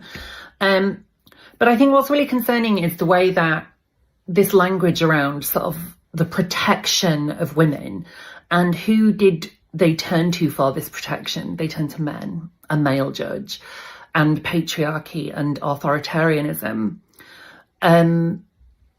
Authoritarianism is always patriarchal, and we can look to history for other examples of where women have turned to men for protection, whether that was suffragettes excluding black people from voting, whether it was first wave feminists excluding lesbians. You know, there has always been kind of respectability politics at every turn. And I can't help but think that there is an element of Serena Joy to these campaigners who really pushed for this legislation. Asking the patriarchy to further define women on biological grounds is bad news for all women. Because how are we going to police these rules? I think we're looking at a world where increasingly we're going to have to prove our identity. Does this mean identity cards? Does it mean we need to be carrying ID everywhere? Does it mean that, you know, we need to be presenting birth certificates to enter changing rooms?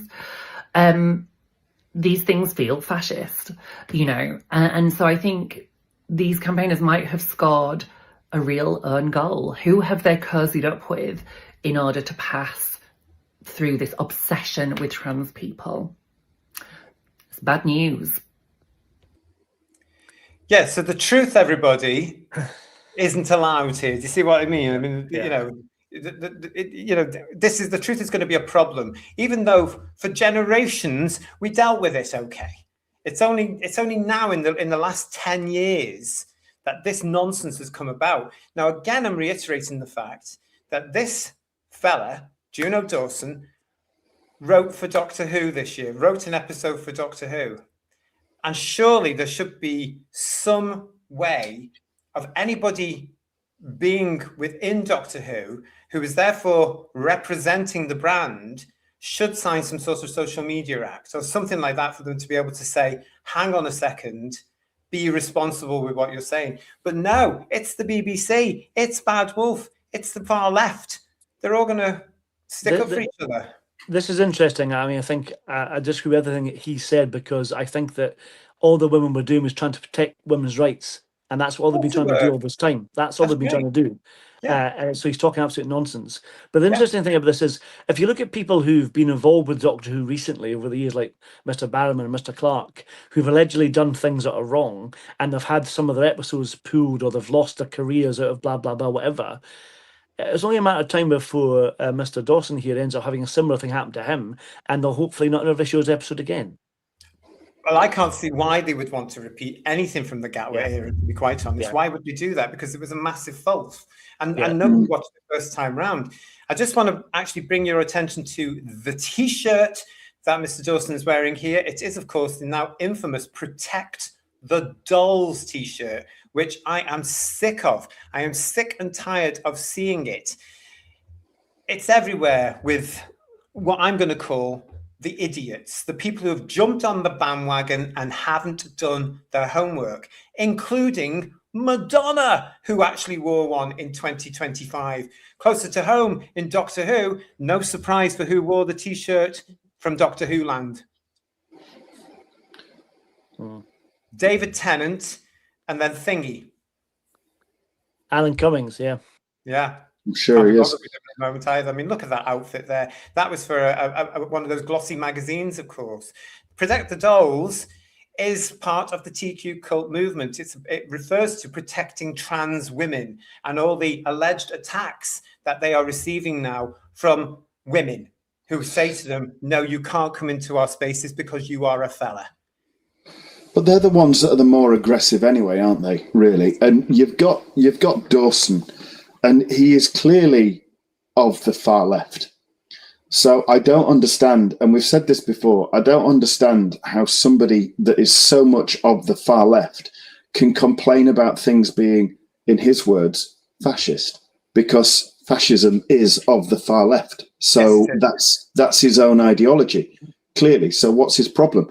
But he's saying about that judgment being patriarchal because the judge was male. So any decisions on anything like this and anything related to this can't be made by men because that's bad. Okay, but I recall them also being fairly pissed about the Cass report. And I'm pretty certain the Cass report, Baroness Cass, female, and he was still pissed off. So where'd you go? Yeah. If the judge had been a female, he would have said similar things about her judgment as well, probably. Yeah, he would have accused her of being part of the movement. Yeah, you know, and it's not a movement; it's just women having enough. And I can say this from my point of view as well, because it's happening in what used to be the LGB community, which had enforced onto us the TQ plus. Now, nobody asked us in LGB if we wanted to have the T thrown at us. Transgender, the Q, queer, plus can mean all sorts of things now. Let's just look at parts of America and Canada. And God help us in Britain when they suddenly realize that they've also included the P, which we will not go into this show, but think Savile. You know, you've got all that element here. That's nothing to do with LGBT. So thankfully this year, you know, LGB rights have started to come into this as more and more lesbians, gay men, and bisexual men and women wake up to the fact of, hang on a minute, this movement, which all these far lefty showbiz loonies support, is telling us that a trans woman is a woman and a trans man is a man. So as a gay man, I'm supposed to date a trans man? That's heterosexuality. I've said it before on the show. It's homophobic. And they don't understand that. And the likes of Dawson and the likes of RTD, who we're coming to in a second, are so wrapped up now in their little bubble, their little world, they're never going to come out of it. We've seen it all pushed into Doctor Who under RTD2 as well, haven't we? All this has come out in their episodes in one way or another. There has always been something there. RTD there were a couple of interesting things there from him this year. We reported them here on Headlines as well. There was this particular one from March 2025 from RTD. Have a look at this. It's like something out of Lord of the Rings. It's like an evil rising in the West, and it is evil. We've had bad prime ministers and we've had bad presidents before. What we've never had is a billionaire tech baron, unelected, openly hating his trans daughter, and therefore weaponizing all of his power against us. We have never had this in the history of the world. It is terrifying because he and the people like him are in control of the facts. They are in control of information. They are in control of what people think. And that is what we're now facing. But do you know what we'll do? Do you know what we always do in times of peril and crisis? We gather. And we meet in cellars at night and we talk and we plot and we sing and we paint. And we manifest ideas, we go on marches, we go on sponsored, we do signatures, we attack, we talk to politicians, we organise ourselves. In the end, what we do is we educate. We take everything we know and we go out there and we educate. And that is what we'll have to do again. I'm telling you, that is the danger that's on its way. And we will thrive. What we will do is we will soar. We will blossom. We will fly above these problems because with this education, what that means is, like I said at the very beginning, how much I love you. I love you all. I love you. Because this is what we are. We're not men who have sex with men. We're men who love men. We're not women who have sex with women. We're women who love women. We're not people who want to change their gender. We're people who love their true gender. We work out of love. We love each other. We are love. And with that love, by loving who we are, we will never, ever lose. Thank you.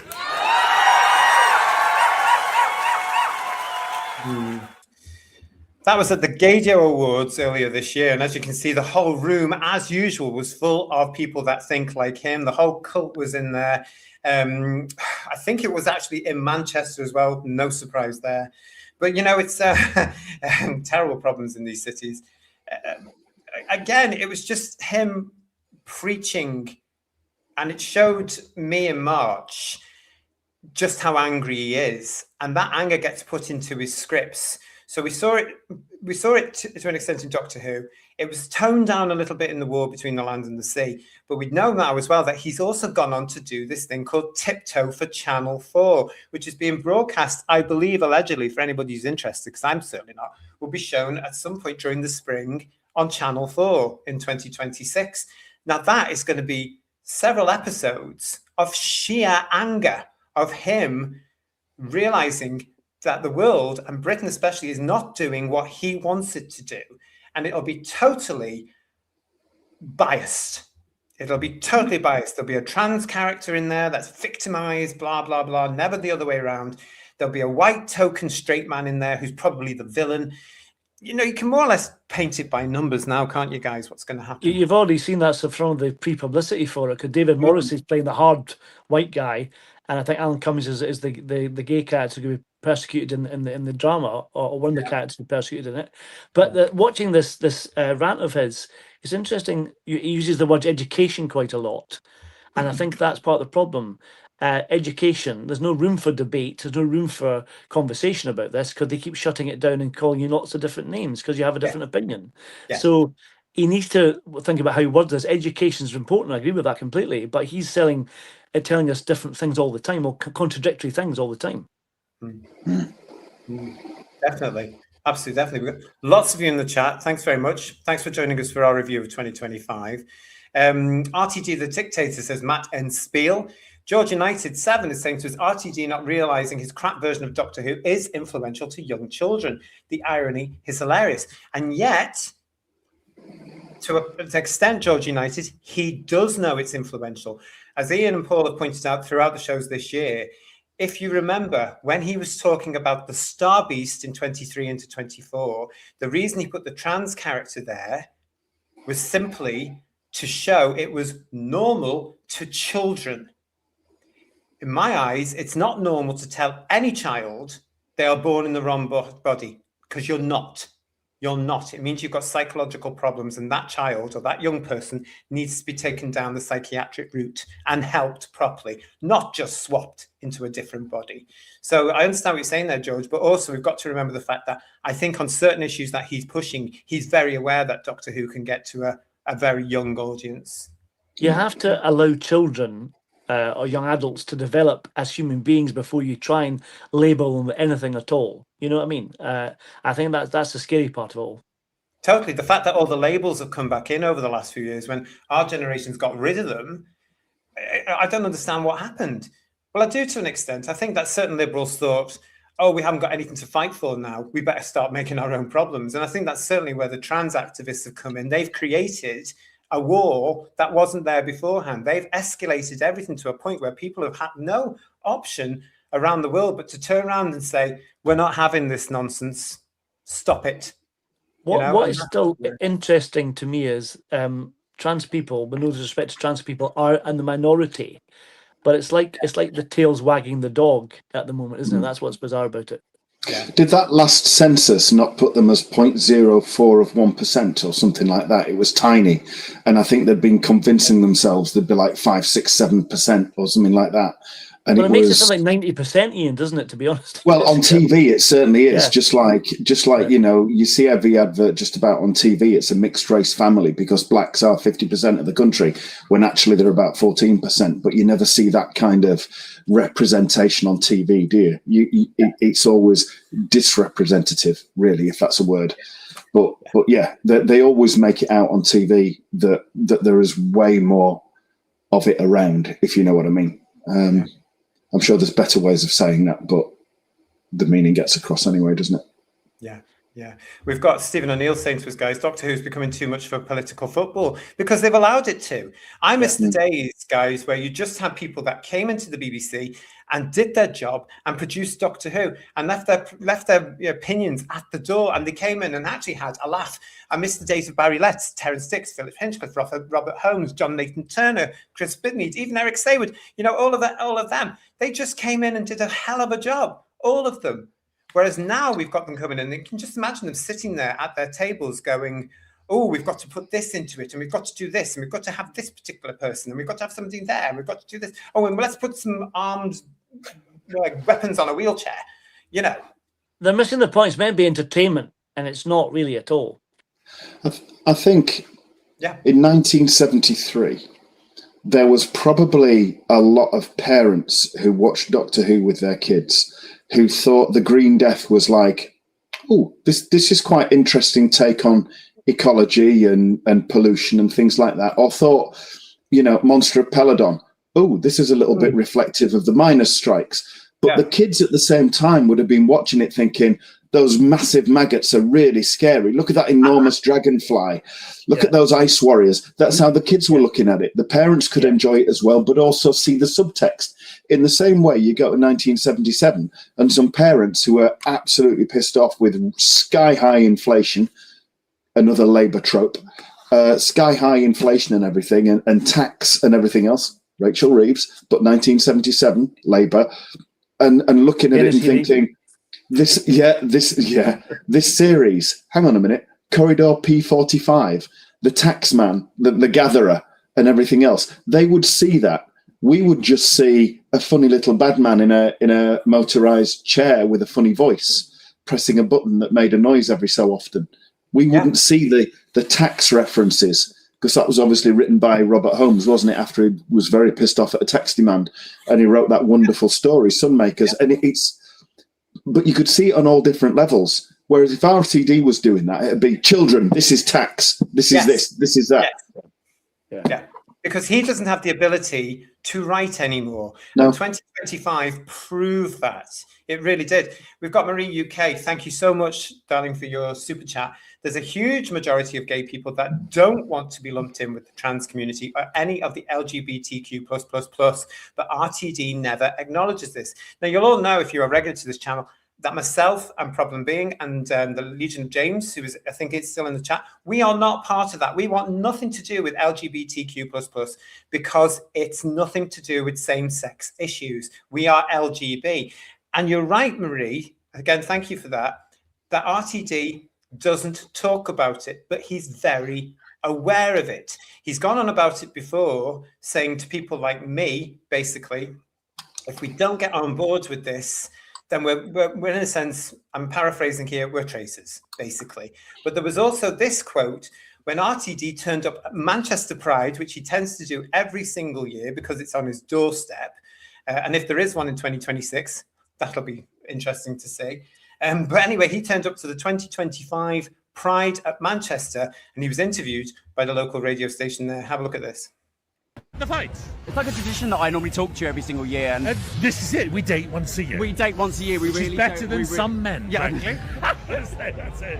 But last year we were talking about, coming back from the days of Manchester Pride before, Yeah. and how dark days were glooming over last year. What are your Yes. thoughts and feelings on it now, especially coming into this year? I think the fight is on. I think our recent riot showed the rise of the far right, and we are absolutely in their firing line. I think it's a very big subject, the weaponising of anti-trans activism against all of us. If you think trans rights aren't your fight, and you're in the queer community, you're making a very big mistake. Because come one, come all, they get them, they get us. And it is we're here to all stand together. So I see this being weaponized. I think social media is toxic and does nothing to regulate itself or to be responsible or to act like proper members of society. I think it's a very, very big fight. Yeah. But I'm in it. Yeah, You're in yeah, it. yeah, we're in it. We So, will yeah. fight the fight. I'm very proud to say I am not part of the queer community because that community tends to be narcissistic attention seekers, some of whom are heterosexual. Look at some of the Labour MPs, for example, that for some reason are sitting in Parliament. And Nadia, I'm talking to you, you useless piece of crap. And basically we've got, these people that come along who feel that it's all about feelings now, isn't it? It's not about reality. It's about how they feel, and they feel they want to be part of it. And that's why LGB has been infected by this TQ stuff. And here we are as Doctor Who fans having to deal with it because it's been inserted into our favorite show. Years and years ago when the original show was on, as we all know, there was a very healthy gay following, but it was never put into the show. It never needed to be. Well, I've got many gay friends who are Doctor Who fans who hate this era of Doctor Who because of that, because it's not what they want from Doctor Who, But it was also popular with females, wasn't it? And they weren't looking for a female doctor. And when Whittaker came along, they were alienated by that. Yeah. Just like Americans liked it because, and this is possibly a mistake that JNT made, bless him, Americans liked it because of its, and I hate the word, Britishness, because it wasn't American and it was different. And they weren't looking for an American companion to be put into it. But we got Perry, and nothing against Perry and Nicola Bryant and everything else. But it wasn't what the American audience was necessarily looking for, really. Yeah. And of course, JNT, years later, when the show was well off air, actually admitted he was wrong. He got so many things wrong. Lots of you in the chat, you're all pointing out as well. Yes, he did mention the far right, this imaginary far right, which they're all going on about. The only reason they call us all far right is because it's a way of shutting us up. Yeah. It shuts us up. They try to shut us up because it gets to a point where they're so busy, as Sliver Wolf says here, talking out of their peaches. They are so busy doing that they wrap themselves up. And when somebody comes along with common sense or a decent argument, which is truthful, they can't argue with that. So they try to shut you down by calling you far right. We've had it since this channel was originated in 2023. This year, we've had it even more because of some of the stuff we've said on headlines throughout the year, because this is the stuff, of course, that we've reported on, because they've opened their mouths and they're associated with our favorite show. They're running our favorite show. They've written for our favorite show. I think what with the examples of what Russell said there, it just stirs everything up and makes it worse than it actually is. I think that's part of the problem. Exactly. And it's going to continue. It's going to continue. If it's all in Russell's head, as he has said, then we're not going to see the end of this. And that's what frightens me for the future of our favorite show. And I'm going to say again, openly to BBC Studios, you've got to let him go. Never mind Christmas 2026. Get rid of him now. Give it a rest and wait until you can either find people that are going to produce proper Doctor Who or don't bother. Yeah. I think they're making a huge mistake giving this single individual too much power, and who goes quite publicly saying nobody dare challenge me, because the BBC have had people like that before, and it's never ended well. But they'd never seem to learn their lesson.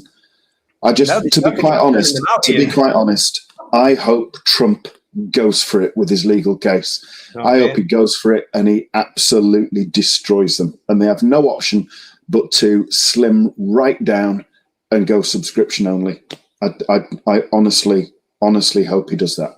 I don't want him to back off. That's coming whether or not he sues them or not, I think. Yeah, but I think it could come anyway, but they would still be bloated. Whereas if he succeeded and totally destroyed them, you know, he could potentially get most of their 1 year's worth of license fee, in which case they would not be able to function. So they would have to close down huge amounts of it that are completely pointless. This is part of it now, isn't it? Because we now know BBC Studios are now in control of Doctor Who. They have been for quite some time now. Obviously, we know they went into alleged partnership with Disney to produce the crap that we've had over the last few years. They're now on their own again at this time, as we speak to you live on the 28th of December, 2025, here on Headlines on Whose Views. They are on their own. They have no financial partner as far as we're aware right now.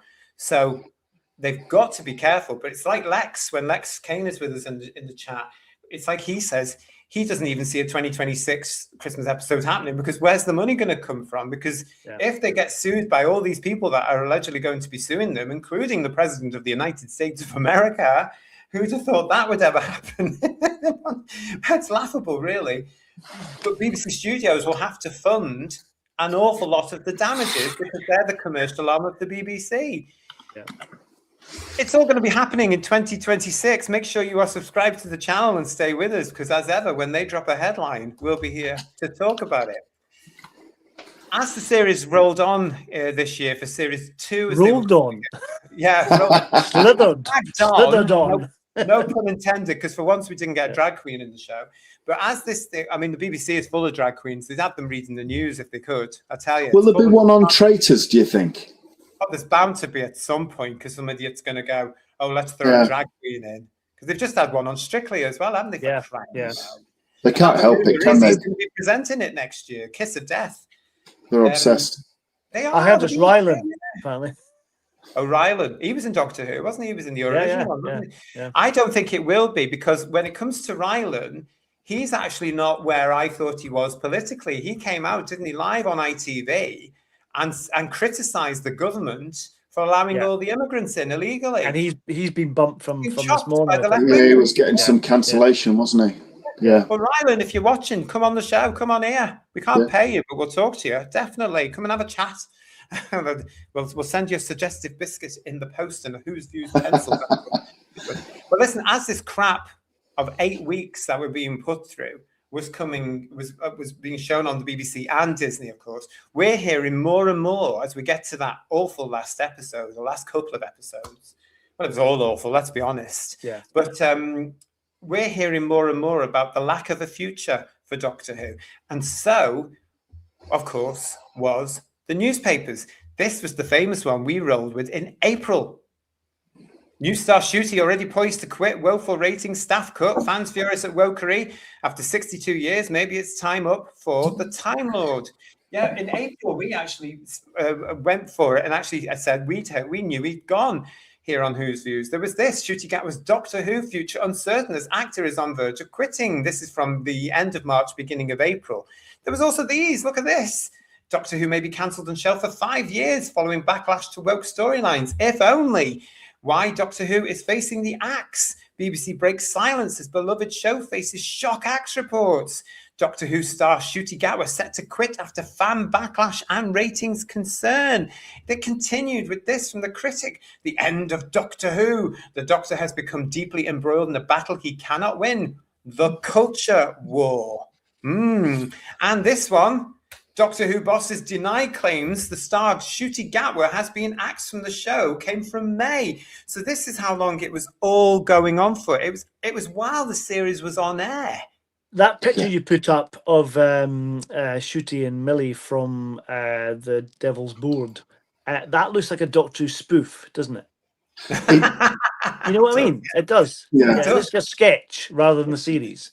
Yeah. And I It don't mean reminds Lenny you of Henry's sketch. Yeah. It does remind you of the Lenny Henry one, doesn't it? And not Yeah. just because it's another black man. It was just the facial expression and everything. Yeah. Is just And completely. also, I think every time they put him in different wigs, he looked a bit silly, I have to say, and even less credible than he started off with. You know. But, Yeah.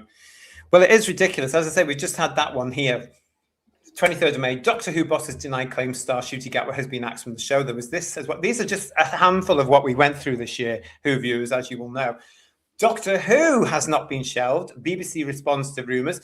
There could yet be more television adventures for the 15th Doctor. Now, that was from February, as you can see there, everybody. Why weren't they just honest with the fan base that was actually around at the time, including people that said, okay, we were not appreciating it. We were ready to get digited by this particular point because it was absolute nonsense. Why didn't they just say yes? Because no bugger was interested whether it was going to be a regeneration. No bugger was interested in a surprise. No bugger was interested. In fact, the majority of us wanted to see the back of him and RTD. well, that serves them right for saying go and touch grass, and this Yes. show's not for you. Yeah. That's when the rot set in. It's their own fault. You know. Yeah. There was a lot of cries, wasn't there, this year? We reported it on headlines throughout the year of Doctor Who and the woke new Target novel coming out very soon. I'm writing it myself. It's very big. I was stunned. I remember saying to you guys on a couple of the shows, I was stunned by how this word woke is now associated in Britain with Doctor Who in not just the papers, but GB News, talk radio. Those sorts of things we're not supposed to talk about because they're allegedly far right, and yet have come into their own. You know, with GB News now getting more people watching it than watch the Channel 4, Sky, or BBC News on certain occasions. They've come into their own. They're the only ones that are talking about certain issues in Britain right now that the BBC and ITN will not dare talk about, which they should be, because the British public have a right to know. It was them that went out the way to call these alternative stations far right. But when it came to Doctor Who, guys, they were there, weren't they? Calling it what it was, woke crap. Now that, because these stations were getting more and more viewers watching them every hour, what were the public going to do? They're not we's. They were watching these things, these reports from these presenters, so they weren't going to watch Doctor Who, were they? Yeah. They weren't going to switch it on. It's watched by sane people. That's the problem. So. I mean, they always say there's no such thing as bad publicity, but there really is, isn't there? Oh yeah. And that's exactly not what they would have wanted going out. But it was a situation of their own making. What do they expect? They genuinely think everybody has their mind view. They don't realise how much of a minority they are. But you know, what is interesting, if I know we're going to probably touch on this later, maybe next year, but how the wilderness years came about and the hiatus, all that kind of stuff. But if you look back even briefly at 85, when the BBC were very keen to put the boot in and kick Doctor Who's head in on television and blah blah blah, continually, but now they're desperate to try and keep it going, and other channels are doing it for them. You know what I mean? It's really bizarre how it's all changed since then. You know. Yeah, and yet the activists that are in the BBC, as we now know, and we now know as well, Who viewers, don't forget we reported on headlines, a ex-BBC employee came out and confirmed that the majority of staff within the BBC looked down on the British public as uneducated, unwashed, and it was their job in the BBC to put them right. Now, that explains an awful lot of why Doctor Who was fitting in. You know what I mean? Yeah. Let's just go very quickly to the chat because I've ignored you for long enough. Hello, everybody. Good to see you all. Thanks for joining us. Kieran Cohill. Is that right? Kieran Cohilly? 1958. Hello, Kieran. Good to see you. What Doctor Who needs to do is have a good long rest. And once it's done, the show needs to go back to its roots. Totally agree with you. Yeah. Look at this. Who Janus is with us. Hello, mate. Yay, far right. Finally, some representation.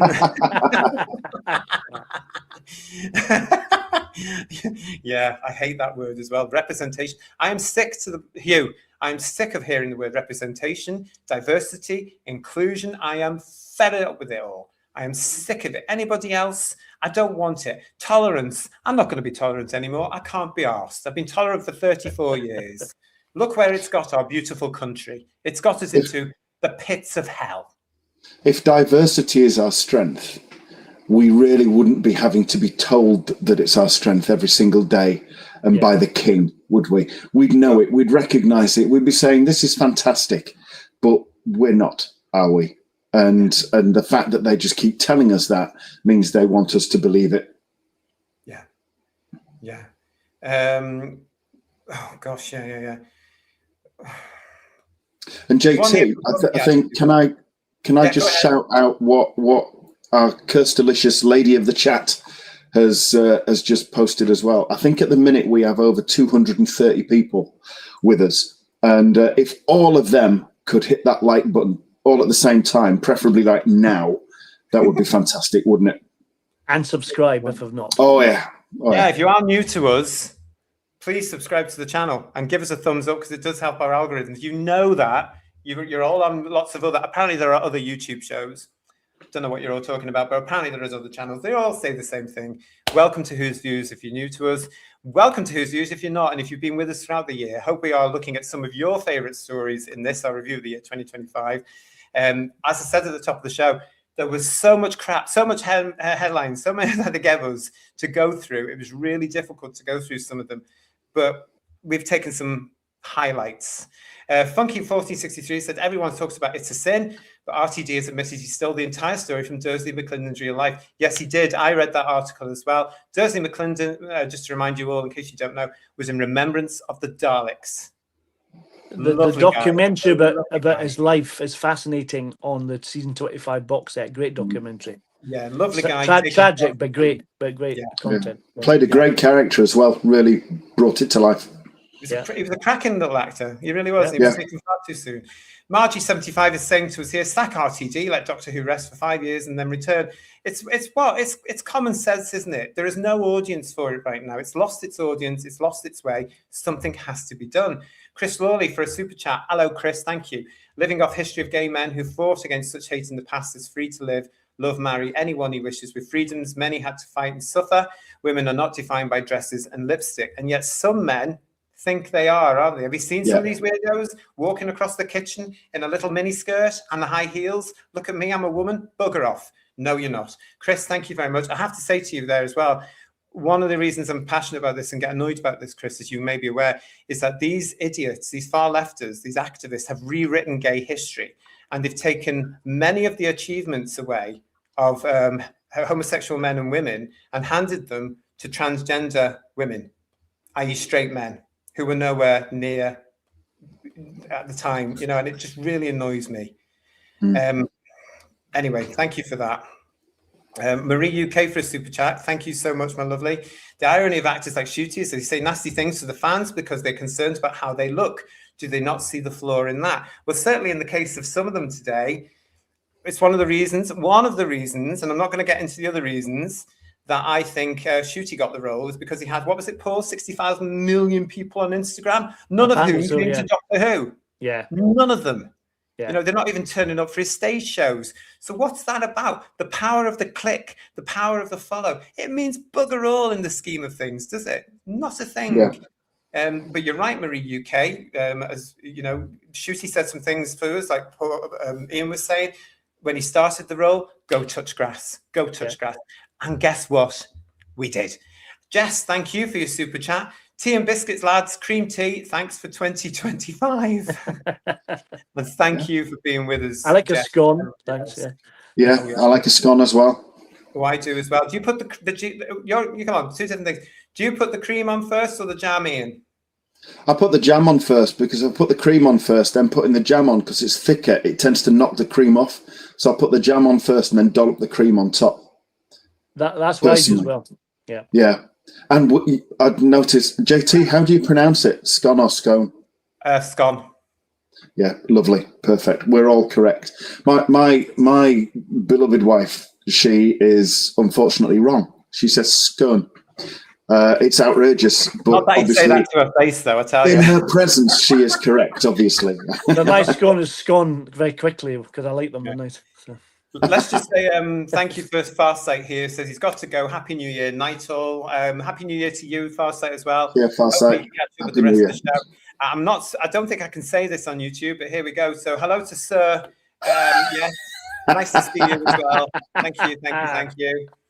Captain Have Fun's World is with us saying, no audience, they stopped making children. I haven't. Good for you. I hope you're enjoying yourself. But there isn't an audience for Doctor Who in Britain now. It's Doctor Who, like the war between the land and the sea, was getting around about, let's be generous and say 1.9 million. That, you know, if you look at our shows where Bedouin would come along on headlines and give us the ratings, it was going down every week. And our review shows as well, it was going down every single week, which started actually with Chibnall. But it got down to rock bottom. And that's why our review of the year, this particular show, is also called The Year Doctor Who Rock Bottom, because the ratings hit rock bottom for Doctor Who, and so did the attitudes from the production teams and the cast, and so did the British public and Doctor Who's approach towards it, because millions of us fans have left the show, and it's very, very difficult now to get us back. Yeah. It's only, that I've said before, it's only the Blu-rays that are keeping us as fans, you know? Yes, and from the original series as well. Mark is giving us the super chat. I think we need a uniform if we're going to be classed as far right. Probably best staying away from black or brown shirts and armbands. And little moustaches, And little moustaches, Well, that's, in fairness, like we've said before, that characterization is actually of the far left, isn't it? So far right has to be something completely unless you're talking about Charlie Chaplin, of course. That's very different. Yes. Totally. Totally. We've got another super chat here for Sakai Calculator. Thank you very much. It says, here's £10 for your scone budget. Thank you so much. That's very kind. In 2026, we are the Who's Views team, and we'll let you know more about this when we get it sorted. We are going to be meeting up, so I will keep that aside to get the guys a scone when we all meet up. Wonderful. That's us signed up now, you know. Okay. Oh, yeah. Do anything for a scone. I just want it with coffee, though, not tea. I can't drink tea. Must be tea. No. Tea's disgusting. Call yourself a Yorkshireman? That's absolutely outrageous. You won't get him on Last of the Summer Wine, will you, these days? Stephen O'Neill with this thing. The public voted with the remote controls regarding Doctor Who in millions. And it was, as a Doctor Who fan, we all feel that because we want our show to be loved. But if we can't love it, we can't expect the public to. And one thing Doctor Who doesn't now have is us. Because when the show came back in 2005, this is what they forget. Those of us that they said, go away, you are not wanted now, were there in 2005 to bring this thing back and sell it to the Notwees. And that's what we did. We went out and said, Chris Eccleston's the Doctor. Here's the Daleks. Isn't this brilliant? We're not there now to sell the thing and push it with the Notwees. No. I reckon they're going to really, really, really have to start thinking about that. I've got Siegel 6819 with us. Hello to you. Post 2005 merchandise is about as common as a member of the cabinet with a brain. Absolutely. A member of the cabinet with a brain. It's been a long time since we've had somebody doing that, I tell you. It is. Yeah. Marie UK is saying Yorkshire tea is the best. Well, there you go. Depends which one. You know, I've still got something about Thai food, but that's because I drank loads of it as a kid and forced people to drink loads of it to get the Doctor Who cards back in the 70s. I'm quite part of the Scottish blend, but other teas are available. Oh, a wee bit of Scottish blend. Scottish blend. You'll have had your tea. You'll have had Listen, talking about the wokery, let's get back to that. Talking about the wokery, we had a couple of very interesting stories that we covered here. We had this particular one. Calling Doctor Who Dr. Woke shows a lack of understanding about the series. Now, this is saying from this poor soul that was writing for Collider. But this started something else going on because, as we say, Doctor Who became Dr. Woke outside of the Doctor Who universe. I myself, everybody, shared a couple of our shows to a Facebook group called the Doctor Who Gay Fans Group. It was this one here, the Gay Fans Group. Now, this was on Facebook, and I shared a couple of our review shows. Now, because on the thumbnails, includes the wokeometer and the ratings game, a couple of the alleged gay fans took exception to that and started criticizing it. So, of course, I got back to that, saying, well, it is woke, it is far left, it's pushing TQ cult agendas, it's pushing racial, it's all, it's all biased, it's all far left. And then I got blocked from the site after years of being on it. They kicked me off. So can I just say to Billy, who runs it, grow up. I've known you for years, for Christ's sake. Come on, get off your knees. It's turkeys voting for Christmas, that. Yeah. Anyway, listen, going back to the woke story, you'll remember this one because surprise, surprise, this really hit home. Virada Setu on Doctor Who reaction. If we get Dr. Woke comments, we're doing it right. The article was from the Radio Times on the 31st of March. It carried on. In recent years, while Doctor Who has attracted some flack for its perceived wokeness, one star believes that these accusations prove that the show is on the right track. Since Capaldi vacated the role of the Doctor in 2017, we've seen the first female and black actors to take up the mantle in the form of Whittaker and Gatwa, respectively. I'm glad they pointed that bit out, I have to say.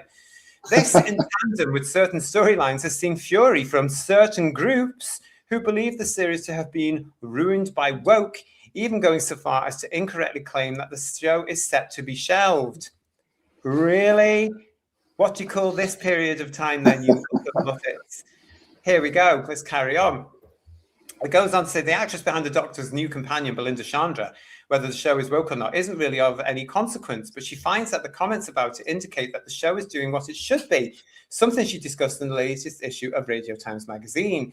There's been a couple of Dr. Woke references or whatever, she began, but I just think we're doing the right thing if we're getting comments like that. She went on to say that as far as she's concerned, the show being woke is a very good thing and something that is inherently very representative of Doctor Who as a series. Woke just means inclusive, progressive, and that you care about people, she said. And as far as I know, the core of Doctor Who is kindness, love, and doing the right thing. Do you remember what I said about show business people being thick? Yeah. She's just got that wrong. Anyway, this was the interesting point, wasn't it? She carried on. Her partnership with Gatwa's Doctor marks the first TARDIS duo comprised entirely of people of colour, something which has sparked a wave of toxicity online. But both Setu and Gatwa appeared to be remaining positive about the experience. Ncuti was like, look at us, we get to be in the TARDIS. We're going to piss off so many people, she laughed, before explaining how much positive fan responses to her joining the show have encouraged her. So I ask you this question. Well, two questions. What wave of toxicity online over them? And who's the is now? Yeah. The thing about that they're saying that being woke means they're getting Doctor Who right, they're doing the right thing. But if they were doing the right thing, wouldn't the viewing figures be going up rather than down? Exactly. You would think so. And for somebody that's supposed to be of colour, she wasn't half bloody bland, wasn't she? Really? It was a terrible. Just so brought nothing to it at all and was really, really, really unpleasant, I thought. Really unpleasant person and character. Like we're saying, you have to earn what you do, so you have to be good at what you do.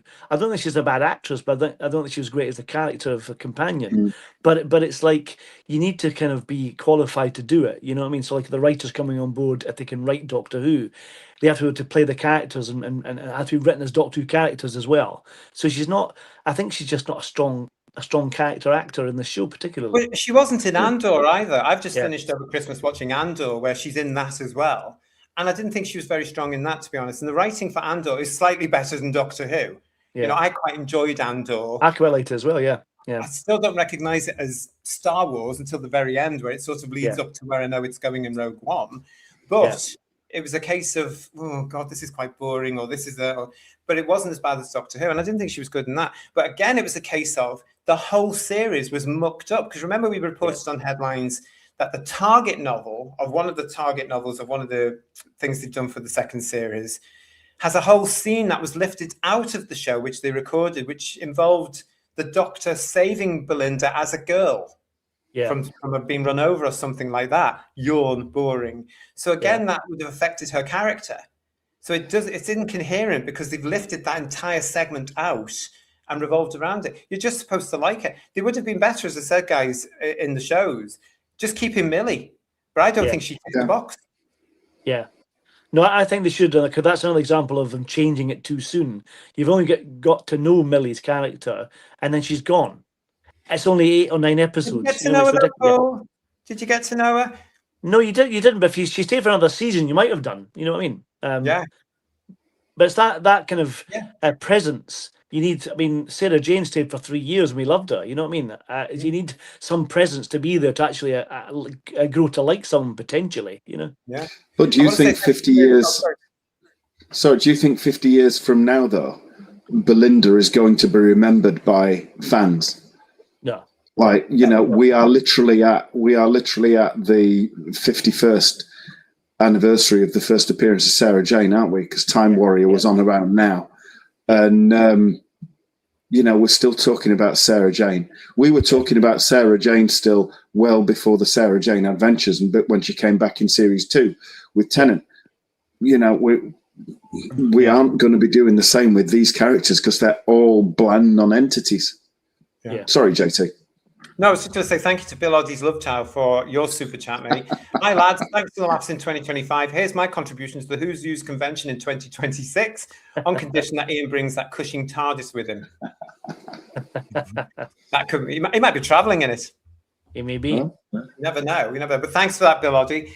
Who's Views convention in 2026. Oh, stay with us. Oh, goodness me, the pressure. We'll see what happens. Yeah. Going back to the comment you made about being an all coloured TARDIS. Oh, that really annoyed me. It's just like that hadn't bothered me. I hadn't even thought about that. It doesn't matter if you're any good.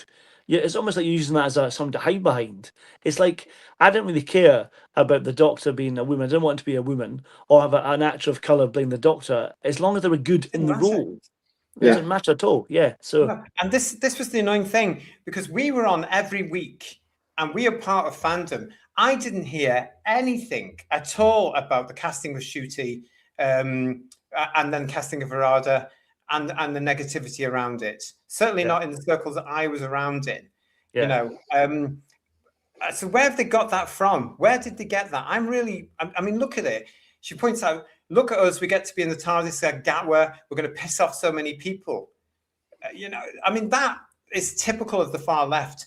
They are what they accuse everybody else of being. That is racism. And it's racism against white people. That's an assumption that white Doctor Who fans aren't happy.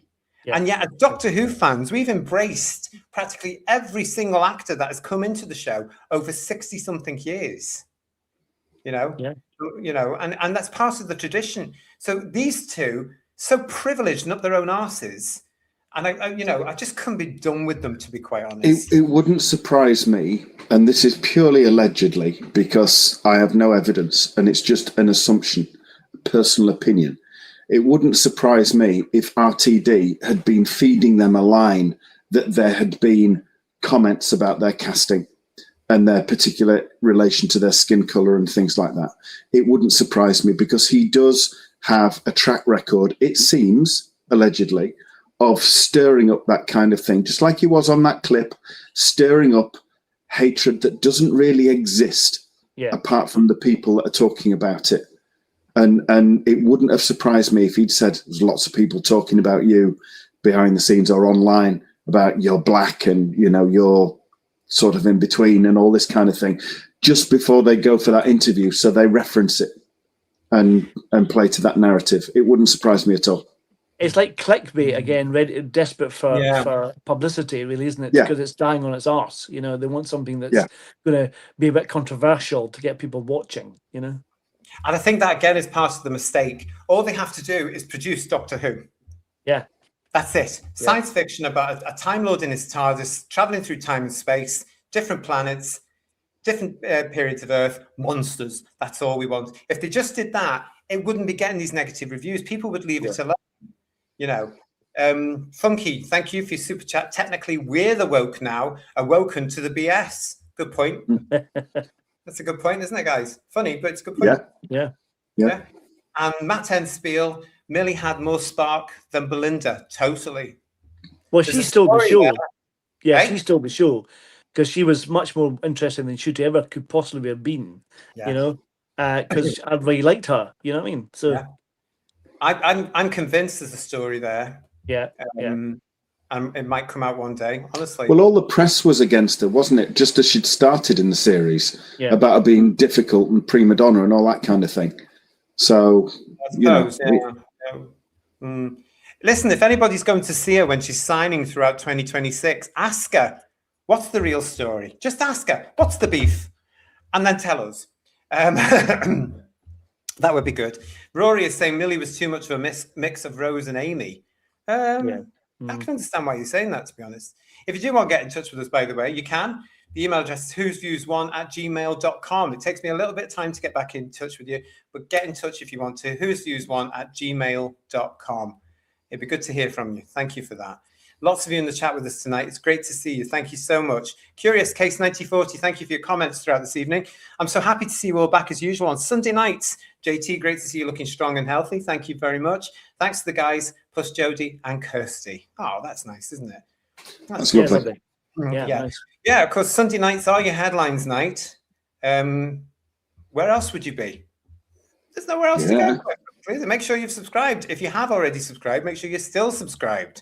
Because, there's still unsubscribing people. I have no idea what that's all about, to be honest. Still, don't know. Lots of you in the chat. This is great. Thank you so much for being with us. I really, really appreciate it. And I know the guys do too as well. And Sliver Wolf's getting onto that thing now as well. And he's saying, hit the like button. Yay! Please do. Please do. What else we got? Right, yes.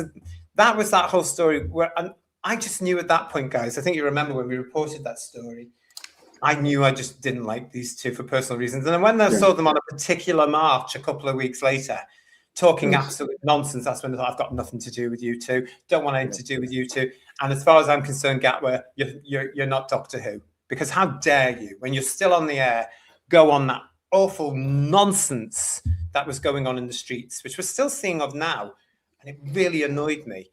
But back in April, we actually did headlines where we actually said Gat was gone. And it was all because of an interview that he and Setu did with BBC Radio 1.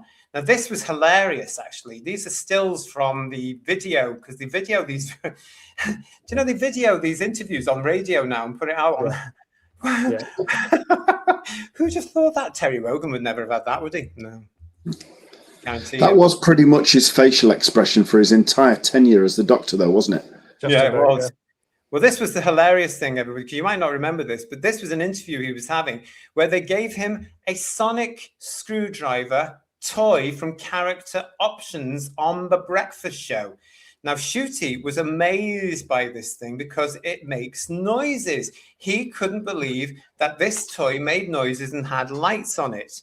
He then went on live on the radio. Now, this is before any official announcement, of course, and said, none of the ones I've worked with on set do this, i.e. light up and have noises on, because it's a prop. It's all added later on, as we know.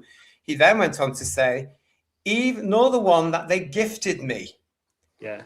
Now, this is where we came back onto headlines with this, saying he's gone, because as is tradition, and because they're cheap, each time an actor that's had the role of Doctor in the reboot, he got presented, or she got represented with a sonic screwdriver in a little box. So that's cheaper than a carriage clock, isn't it? Yes, but it's because of that, in April, on BBC Radio 1's Breakfast Show, and because of what he said there, that we knew he had gone. So it was no surprise when we were getting to the last couple of episodes, which are bloody awful, was it, guys? Oh, Christ, no. Yeah. No. God. I still, and I think I must have banged my head or something, or I've got some kind of concussion. But I was actually quite relieved when Jodie turned up in the last episode, because I thought, my God, the Doctor's come back briefly. That was just bizarre, and I hated Jodie. It was the only time she was ever the better actor in the room, isn't it? I know, it was incredible. Yeah. I couldn't believe this actually happened, everybody. If you were watching our reviews, when we reviewed the Reality War, I am now able to say I have seen Jodie Whittaker as Doctor Who in Doctor Who, because as you'll know if you're regular to Who's Views, I completely, deliberately boycotted the Chibnall Whittaker era because I knew it would be crap. I just knew it. I didn't want a female Doctor in 1981. I certainly didn't want one in 2017. And I still don't want one today. So none of that matters to me. I don't care. But she upstaged him. That's what I said, wasn't it? Which is scary. It Something really is. familiar. When Yeah. she appeared, there was something familiar about her performance, which actually for me was doctory. Yeah. And was completely lacking in Shooty. And she walked all over him. Yeah. It was as though, because she was coming back, it was as though she was empowered somehow as a previous doctor. Yeah. Yeah. There was something about the whole thing, Who Views, and I can't quite to this day, and I've never gone back to watch it, and I never will. But there was something about her appearance that got me. We've got some chats here. Funky is saying JT watched the Jodie scene. He's still recovering. I've forgotten about it, to be honest. Well, you ended up in chemotherapy, didn't you? So it obviously had an impact on you. PTA is with us as well. Thank you for your super chat. Just saying hello and wishing everyone a fantastic and blessed new year. To you as well, PTA, and thank you for your ongoing support and keeping in touch. Really appreciate it. And Hugh Janus for your super chat. Cast diversities, then all criticism, including justified criticism, can be labelled racism. It's easy. Wish I'd said that. We're racist or sexist if you don't like somebody, because that's what happens if you criticise Shooty, or if you criticise Jodie, you're sexist. So yeah. Well, that's what we've had for years, haven't we? We've had it since they were announcing her as the doctor. We were all is, phobes, or ots. And quite frankly, I own it now. I don't care. Because nobody actually said, nobody said when Sylvester McCoy came along, I didn't like Sylvester McCoy, well, you're anti-Scottish, aren't you? No one said that, No. Even if they were. We didn't care, did we? We didn't care. We just did not care. But yeah, there was something about that scene. We've got Robert Payne here saying, Dr. Gatwa did a great job of making us briefly believe Dr. Whittaker may have been the doctor. Yes. Yeah. There was just something about the way she performed. Yeah. That was familiar to me, having watched several episodes at this particular point of the Gatwa one where I just couldn't spot the doctor at all. And by God, I tried. And I couldn't see him at all. And certainly in the second year from 2025, I could not see the doctor in his performance or in the writing, the characterization. I couldn't see the doctor. The fact that he was in a different outfit every week wound me up. But there was no performance.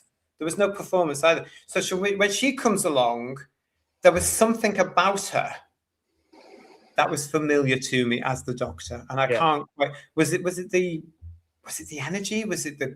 I think it was the energy and the delivery was very much like you said. She seemed to be like more confident. I think a little bit in coming back. She'd done it, and there's nothing to prove. You know what I mean? Yes. And she just acted him off the screen, which I never thought I'd say that, honestly. She probably felt a little bit unburdened by not having Yaz simping over her 24/7. Yeah. Yeah, I think it was something definitely right. It was done due to confidence with her as well. Take it from us, JT, says Robert Payne. She was better in Gatwa Who than in her own version for the series. Now, that's interesting, Robert. There's a few people over the last few months that have said this to me, that she was better in the few minutes she was in than the 3 years she did. Well, it was nice and short. That was a bonus as well. Yeah. It wasn't 3 years worth. Yeah, our John is saying to us, Paul and JT, I agree completely. It was weird. It was like the doctor just turned up. I still don't understand, our John, why suddenly the other doctor was there. And again, I think it was one of these brilliant things of RTDs with, we'll just shoehorn in Whittaker to show she's the doctor because I've got nothing else to do because I've now got no story because I've got to write him out and get into a regeneration. Yeah, because obviously she wasn't in it originally when he had the original ending. There was nowhere near that. She was a part of that, Yeah, it was a case in the 2025 years, guys, 2025 series of let's throw everything in, including the kitchen sink. See what sticks. Yeah. It would have made sense to have put Susan in there at some point, but he obviously couldn't.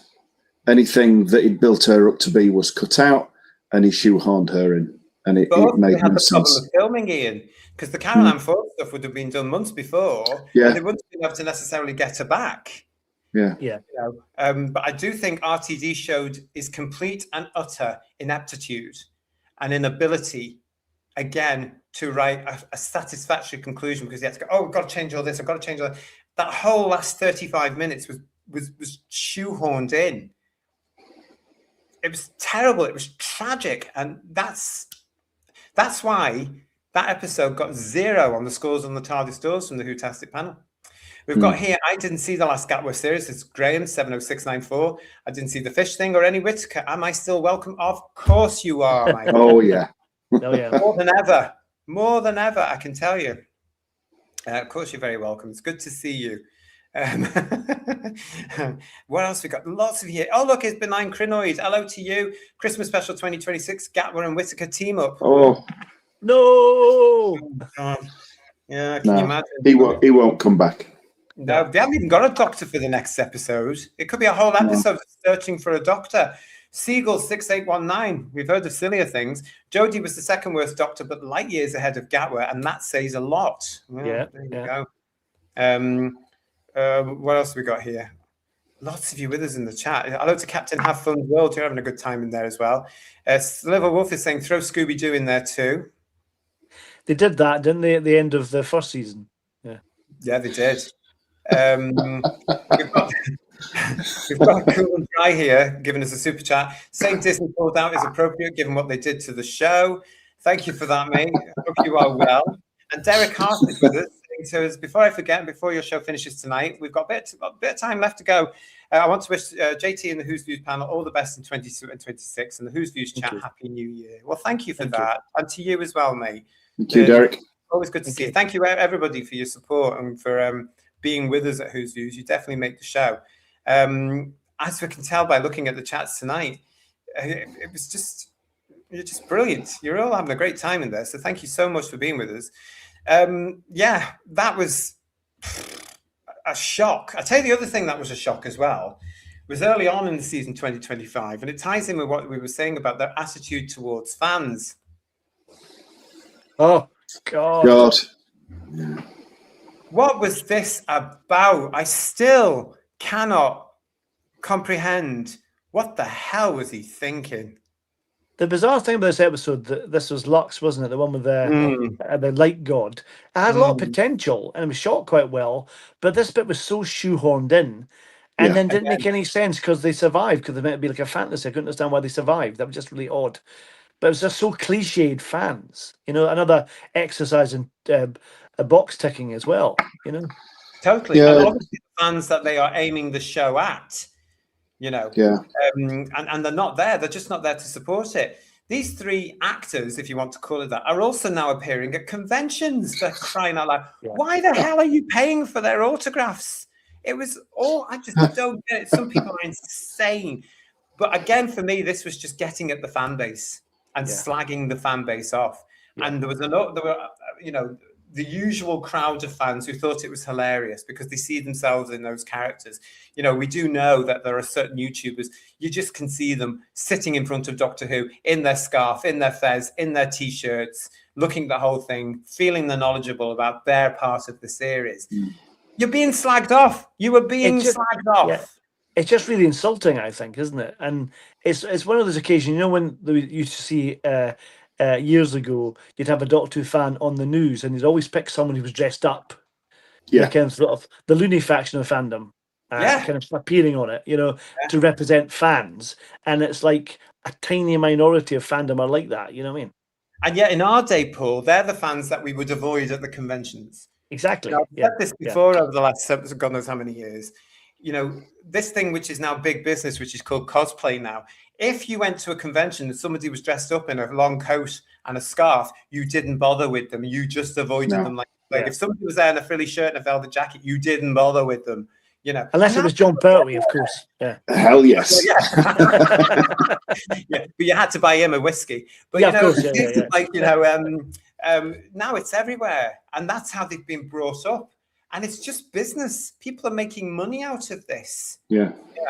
You know, it is where it is. Whatever, you know.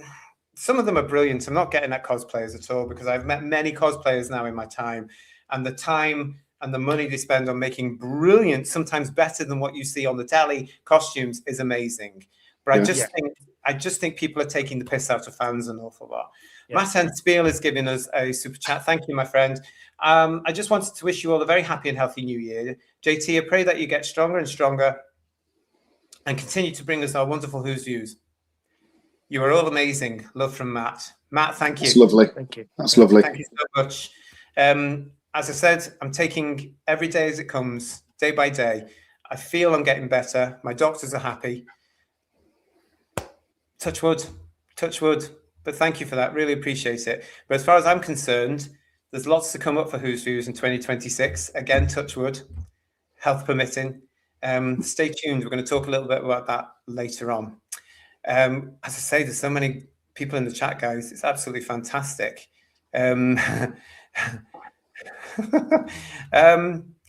Yeah, okay. Graham is saying to us, Graham 70694 saying, I'm an old hand on here. 63 to 89, all that matters to me. Love JT and the team, though. Common sense every time. Good old-fashioned British common sense. Yeah. That's what we like to think we're bringing you. Honest to goodness. Another great show, gentlemen. Wishing you all in the chat brilliant 2026 is Margie. Thanks, Margie. Lovely. Thank you very much. The same to you. We're not finished yet. We've got a lot to get through. You are watching Who's Views. This is our review of the year. It's good to see you. Thank you for joining us. The other thing that happened to Doctor Who 2025, which was hilarious, was the fact it was nominated for an Emmy for outstanding choreography for scripted programming for The Devil's Board. That's nothing to be proud of, is it, to be honest? No. Yeah.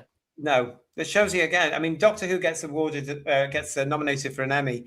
It's for one of the worst episodes in its history. It wasn't even. It was the one with the drag queen. It was bloody awful. Yeah, it was painful. And it gets a Strictly Come Dancing nomination. Outstanding choreography. Oh, Yeah, that was the episode that had the Beatles in it, and the Beatles look like more the Ruttles than the Beatles, to be honest. Didn't they? So, yeah. And no Beatles music. yeah. When you look at some of the other science fiction shows from America that have had proper science fiction nominated awards, best script, best costume, best effects, what does Doctor Who get? It's embarrassing. Yeah. It's a category it should never have, isn't it? It's like Panorama winning an award for best comedy act. Yeah. Or best stand-up. It's just like, no, it doesn't fit that. That's not what it's there to do. Yeah. Doctor Who isn't there to win an award for choreography. No. No, you're right. It's not a bloody dance show, is it? No. No. This is how far it's fallen. This is why I've called this particular show, our review of the year 2025, the year Doctor Who really hit rock bottom, because it really did. And how it's going to crawl out from that rock bottom now, I can't see it personally. Funky, thank you so much for your super chat. Best thing about those fans is the Telos top. Yeah. Classic again, series, though. It is. And again, it was another advertisement for their own merchandise. Their crappy merchandise they're producing now, which is all basically t-shirts and jackets and bags. Yeah. Graham's asking me, JT, did you see my email the other week, mate, about Time in the Rani at Riverside? It was an interesting day, mate. I did. I think I mentioned it on one of our shows as well. But yes, thank you for that. I'm glad you had a great time. Drex Q8Z is with us saying actors should be honoured to have fans and not charge for autographs, like they used to in the old days, gentlemen. Yeah. Yeah. Yeah, I think it'd be a miracle for Doctor Who to come out of this current phase it's in, because it's had damaged so much. It's really quite sad. Yeah. We've got here those faux fans from Woodhouse 122 were awful. It wasn't even a new idea, as Ted Dwarf did it a decade ago. Red Dwarf did it a decade ago in the Back to Earth special. Did they? Again, RTD recycling either his own or other people's ideas. He just winds me. Plagiarism. Well, they did it a bit with Greatest Show in the Galaxy, didn't they? And that character there was a thinly veiled fanboy dig, wasn't it? That was JNT having a bit of a swipe back, I think, which was probably entirely justified. They did it with what's her face in Unit as well for the new series, didn't they? With Osgood. Osgood, well. knew everything which was about bloody awful, wasn't it? It was terrible. Painful. Yeah, absolutely terrible. Whereas in Greatest Show, he was WizKid was all about being a fan of the Greatest Show in the Galaxy. That was a clever way of doing it, and Stephen wrote it in a clever way. Whereas Osgood was just lazy because she knew everything about the Doctor. You know, did she go back and watch all the DVDs? How do you do that? That shouldn't be the way it is. He's supposed to be a mysterious character. That's something else we've lost in this superhero. And did you have the Doctor Who pattern book to knit a sweater with question marks on? How did that work? How would she even know about the Seventh Doctor's attire? Honestly, Stephen Braddock is saying to us, they were the anoraks we used to avoid. Now the shills are buying their autographs. It's mad. It is. It's mad. So Deco is saying, I actually think it's nice to see cosplayers enjoy what they do. Yeah, I've got nothing against cosplayers. I'm just saying that back in the day, we didn't associate with anybody that turned up with a scarf. You know, But I agree They with were what the you said. The ones you- people who make the costumes, JT, they've got a real passion for the costumes. Oh, they They're do. screen accurate. They're so well Yeah. done. I remember seeing when the Comic Cons I went to, someone dressed as Chewbacca, and the costume looked amazing. It really did, so well done. Yeah, I can imagine that one. Yeah, goodness me, how would you even start doing it? Yeah, I mean, as I say, over the years, I've met a lot of cosplayers now, and nothing against it at all, but it's just the way it is. I think it's very American, though, because we never used to do that, and it's suddenly come over here because of the Comic Cons and stuff like that. And I'm against Americanization of Britain. What can I say? I'm British. I don't like all the Americanization that's come into our society, and I think that's part of it. Do you remember the 20th anniversary when they had that convention in the States where they had all the doctors and the companions there? Yeah, sadly. And I think it's on the 20th anniversary box set, the Blu-ray set, and it's got lots of clips from American conventions, and some of the cosplay there is a tad questionable. No offense to our American viewers, but it's really quite interesting to watch. So yeah. Yeah. Well, yeah, but as I say, I mean, myself and my friend Paul organised a convention in Blackpool in 2023 to celebrate 60 years of Doctor Who. It was a huge success. We had a great time, but part of it was a cosplay, a prize giving thing, and that's where I met loads of people with fantastic costumes as well. It was very difficult. Richard, who's on our Blake 7 shows, was the host, and he was dressed as David Tennant, and he had great difficulty trying to decide who the winner was of that cosplay because it was just so good. And what was great as well about it was that we had one young man who was very young, dressed as Jamie McCrimmon. And it's things like that that make me think, well, actually, there's an element of this. If people want to express something from 40, 50, 60 years ago, let them. I've got nothing against it. I've got nothing against it at all. It's part of what it is now. But I do think some fans could be having the piss taken out of them. Yeah. Because it's all about money at the end of the day. How many sonic screwdrivers has everybody got now, for example? But no, good for them if they're doing it. Don't mind it at all. So we've got all that. Of course, about this time as well, it all went a bit pear-shaped, didn't it? Because eventually it was made official that Ncuti Gatwa was gone. He had left the show. We even got something from BBC Studios, which was a behind-the-scenes photographs of him gurning with the people that were on set, brought back on set. Did you notice that Bonnie wasn't there, though? No, because she was working. She had commitments elsewhere. So they couldn't get her in properly to do anything with the reshoot. But yeah, we had headlines like this. Ncuti Gatwa says he bonded with Matt Smith over exhausting Doctor Who role. Sci-Fi Star departed the show earlier this year after only 2 seasons. One, really. Yeah. He goes on to say his other credits include Barbie and Sex Education. He said that he and Smith spoke to each other about the highs and lows of playing the Doctor when they ran into each other at Glastonbury. Speaking to The Guardian, Gatwa said, I was just at Glastonbury and bumped into Matt Smith in a club, and we had a great deep chat about that job and how there'll never be another like it in our lifetimes. We'll never work that hard again, never be as stimulated and stretched. It's also very exhausting, so it's lovely to delve into other projects. He added that despite the toll the job took, he is still grateful to Doctor Who's passionate fan base. It's an absolute gift of a job and a gift to the community. He explained, the Whovians are so deeply in my heart, I can't tell you. Yeah, you changed your tune there somehow, didn't you? Have to tell us all to bugger off and touch grass. But I mean, compare it, Paul. Gatwa's episodes to Matt Smith's 3-year stint, where he was doing far more, quite frankly. No comparison. He was doing, 13 episodes, 14 a year if you do the Christmas special, generally. But I think the trouble is with Ncuti Gatwa is I don't think he really understood what he was taking on. It's a massive part with a huge responsibility, and he didn't take it seriously enough. That's the problem. Or didn't show enough respect for it, I don't think he realized what he was getting into. Yeah. Really. And there's this whole argument, a whole discussion now of why he was cast in the first place.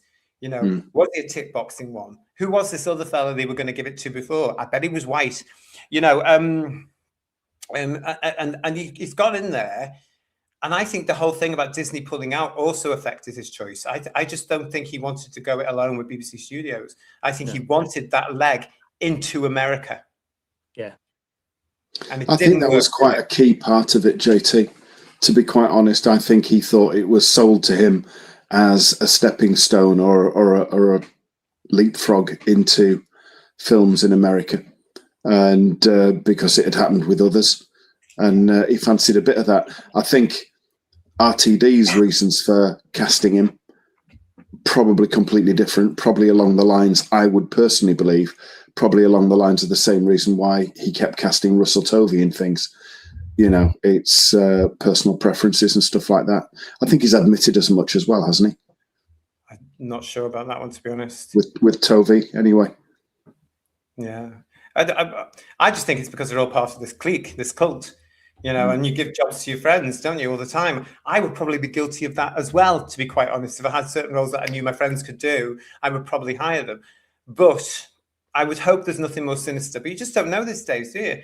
The Lady of Traken is with us. Hello, Lady of Traken. I've learned to cosplay, and it's a lot of fun, to be honest, and it opens conversations. Great. Fantastic. Who do you go as? Is it Nissa?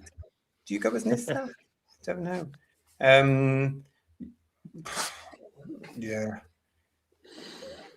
Yeah. But yeah, I'm just looking at some of the chat there as well. Gatwa went, and were any of us upset? No. Nope. No. We were Glad to see the back of him, frankly, but yeah. Exactly. And we were rewarded with an exit, which was frankly one of the most ridiculous episodes of television, not just Doctor Who, but of television I've ever been witness to. It was absolutely ridiculous. Derek Hart is saying to us here, whose views are getting more ratings than those watching Who's BBC? Our review shows, which were on a Sunday night, as you may remember, were doing very well. At one point, we had over 400 people watching us for some of our shows. We were absolutely delighted. And thank you all for everybody that joined us. This year, no new series. We don't have to put ourselves through it. And we have to, it's going to take me at least 12 months to prepare myself for Christmas, I tell you. Yeah. Don't forget that there will be lots of news coming up for Doctor Who this year. So stay with us here on Who's Views. Stay with us on Headlines, because we will be talking about it all, I can assure you. Margie is saying to us, watching Shooty as the Doctor is more exhausting for us. Well, it was, wasn't it? It was, yeah. When we had the reveal of Billy as the Doctor, I haven't grown so much in watching my so-called favourite show ever, because I just couldn't believe it. It was like the show had jumped the shark and then eaten the shark afterwards. It was just so awful, you know. And they're not going to acknowledge that, Paul, are they? They're not going to admit that they were all in the wrong, because here's BBC Studios coming along announcing here towards the end of 2025, oh, we've got Russell T Davies to write the Christmas 2026 special. Isn't that fantastic? The negative feedback to that announcement must have been a shock to them. It must have been a shock. Imagine if you had to work on a soap 3 times a week, said Rick Storm, he would be able to handle it. I'm surprised he gets through theatre. Yeah. And I think it was 8 shows a week. Yeah. Marie, thank you for your super chat. I think Gatwa meant he'll never work again. He certainly hasn't had what the career I think he was expecting because of Doctor Who, because he's back in theatre in Britain. He isn't making big films in America, is he? Or TV shows? No. He hasn't done what Karen Gillan managed to do, has he? No. That's kind of an exception, though, isn't it? It's not kind of the norm, really. But she was very lucky, wasn't she? And more talented, obviously. But yeah. He's had bit parts and cameos, hasn't he? 'Cause he was recently in that War of the Roses with Benedict Cumberbatch and Olivia Colman, but he just popped up in that occasionally, and he was obviously in Barbie, and I think again occasionally, but not as a central figure or character. But Barbie was almost an extra in that, wasn't it? Just about blinking you miss him. Yes, he was one of the Kens, wasn't he? So there was about 6,000 million of them, just like there are Doctor Who's now. Yeah. But I don't know. I mean, Freema Agyeman did quite well in the States. Yeah. You know, Tennant did okay in the States, let's face it. You know, Capaldi was already known and was doing well anyway. Smith has done brilliantly well. Let's face it. But then again, he's a proper actor. But he's done very well getting work in both Britain and the States, hasn't he? Yeah. But there was this point, I think, where Doctor Who was looked at, like Billy had fantastic success. It was like, oh, Doctor Who's huge in America. You can break America through Doctor Who. I think that's now gone. It's gone. It has to be acknowledged now through agents. It's gone. So, talking of agents, Hartnell's Ghost is saying, I think Gatwa's agent had a word and advised him to distance himself from RTD. Problem Being is saying, as Problem Being has said all year, he was sacked. Yeah. Yeah, that wouldn't surprise me. Yeah. It wouldn't surprise me either. But to be quite honest, they should have sacked RTD as well. Yeah. Yes. Whose Views is the best, says Digital Pollution. Yay! That's what we like to hear. Thank you, Digital Pollution. It's good to see you. Thank you for joining us. Yeah. So I don't know. It was a real low of a series, wasn't it? It really, really was. Yes. These, as if I'm proof, were the scores from the TARDIS doors from our reviews. The Robot Revolution got 12.5 out of 50. Lux got 9.5 out of 40. The Well got 27 out of 50. The Story and the Engine got 1 out of 50. The Interstellar Song Contest got 6.5 out of 50. Put that in your pipe and smoke it, Juno. Wish World got 2 out of 50. And The Reality War got 0 out of 50. 0 out of 50 for the entire episode. For a regeneration story as well. His era started off okay, got 13, didn't it? Yeah. Yeah, look at that. So that's the entire Gatwa era from Whose Views. You can, of course, catch up with it all on the channel. There they all are. They're there for you, including our 2 shows which reviewed the series. We had the season overviews for both series there. It's all there for you here on the channel. We're not just pretty faces, you know. Do you remember Newsround, gentlemen? RTD went on to Newsround, do you remember? And he said this, which got an awful lot of people rattled. And I don't mean sensible people like all of us here at Whose Views, but, you know, the other lot we don't really bother with. Because he said, I kind of know that the Doctor's reached the status of like Robin Hood. Sometimes there might be a pause. And during that pause, the viewers of Newsround now will grow up and start writing stories and they'll bring it back. So I have absolute faith that Doctor Who will survive because I am living proof of it. And that's what happens to good ideas. No good idea ever dies. Do you remember this? Unless you pummel it to death, of course. Yeah, exactly. Do you remember this, though? And the fuss it caused? Yeah. Because that's such a negative thing to say. Although it's slightly positive in some ways, but it's negative compared to what he said back in 2023 of Doctor Who on every year, no gap years, etc., blah, blah, blah. Spin-off shows. Kind of, yeah, exactly, yeah. Universe. Yeah. Yeah. God, that was awful. Yeah. The Whoniverse. What a name. The Whoniverse, yeah. Absolutely terrible. But it showed at that point, they knew the Disney money had gone. They didn't know what was happening with BBC Studios. BBC Studios would have been going, oh, we've got to keep it going because they were insistent it's got to be on every year in one form or another. Blah, blah, blah, blah.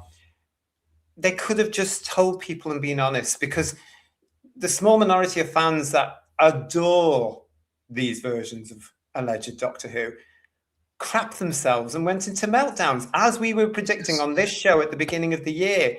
It didn't get to the momentous riots I thought it was going to do, because they covered it with a sugar, because they came out fairly quickly, didn't they, to say, oh, it'll be back in 2026, and they've all taken some sort of solace from that.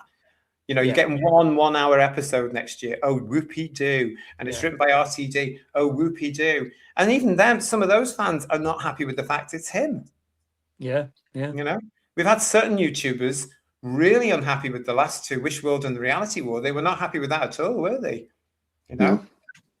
But I thought it was hilarious that particular thing that he said to Newsround caused some meltdowns.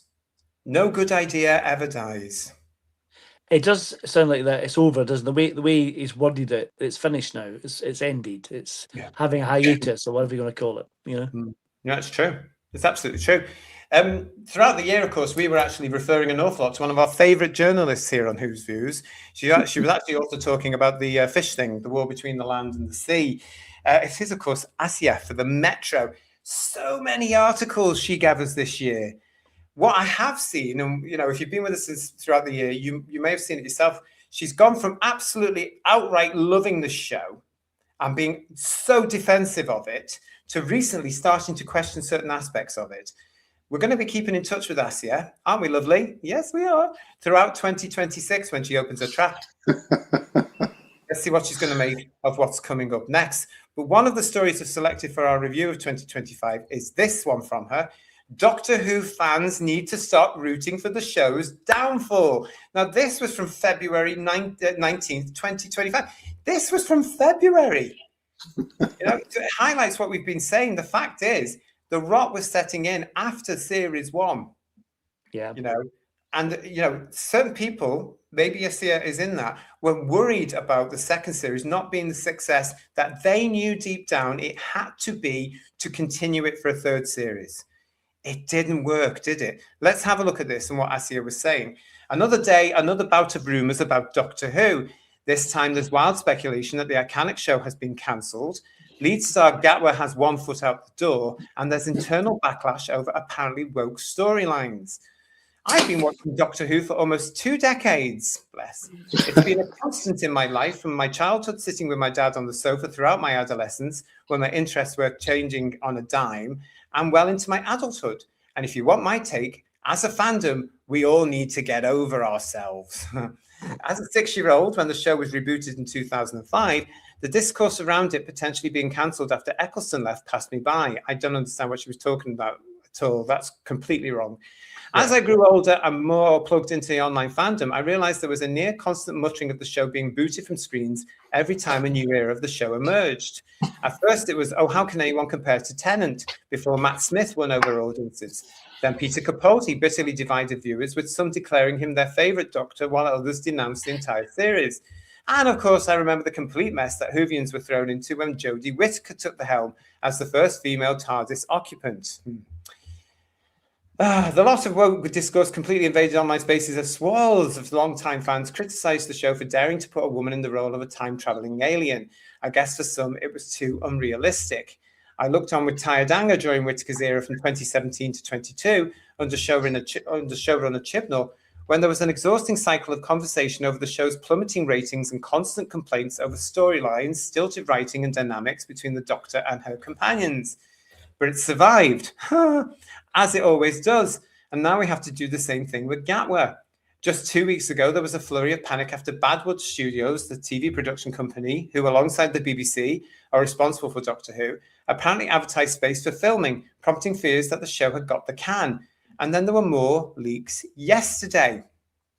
Of course, much like any series of Doctor Who, its popularity with fans has always fluctuated, depending on the writers, the actors, and the plot. But ultimately, the core of the show stays the same, a sharply dressed alien traipsing around the universe and through time to save everyone's lives.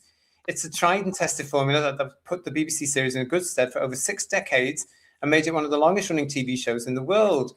And yes, as Ncuti enters his 2nd season, we find ourselves staring down the barrel of yet more cancellation rumours and yet toxic discourse of wokeness driving Doctor Who off screens. Especially because the BBC quickly pushed back against the cancellation rumours, reiterating the 26-episode deal with Disney Plus while cautioning that they never comment on future Doctors and storylines. Honestly, it's the answer I would expect, but there is a certain segment of fans, public figures and casual viewers who are reveling in the idea that their prediction that wokeness has killed the show could come true. Wokery has literally killed off Doctor Who, the British bashing corporation. Next, please, one wrote on X. Doctor Who, long-running and famous TV show, totally ruined by political wokery, another complained. Rinse and repeat. And honestly, it's really disheartening to navigate discourse online as someone from a marginalised community. Here we go. Oh, God. Yeah. Let's go see all this woke nonsense. Last June, the BBC released the ratings for Ncuti's first run with an average of 4 million viewers, making it drama for under 35 in 2024. And this has remained consistent with Barb ratings, confirming the Christmas special, Joy to the World, have 4.11 million overnight viewers. Although the show has previously reached highs of 7 to 10 million, neither showrunner RTD nor the BBC seems worried about the future so far. So it seems like fans seriously have nothing to fear.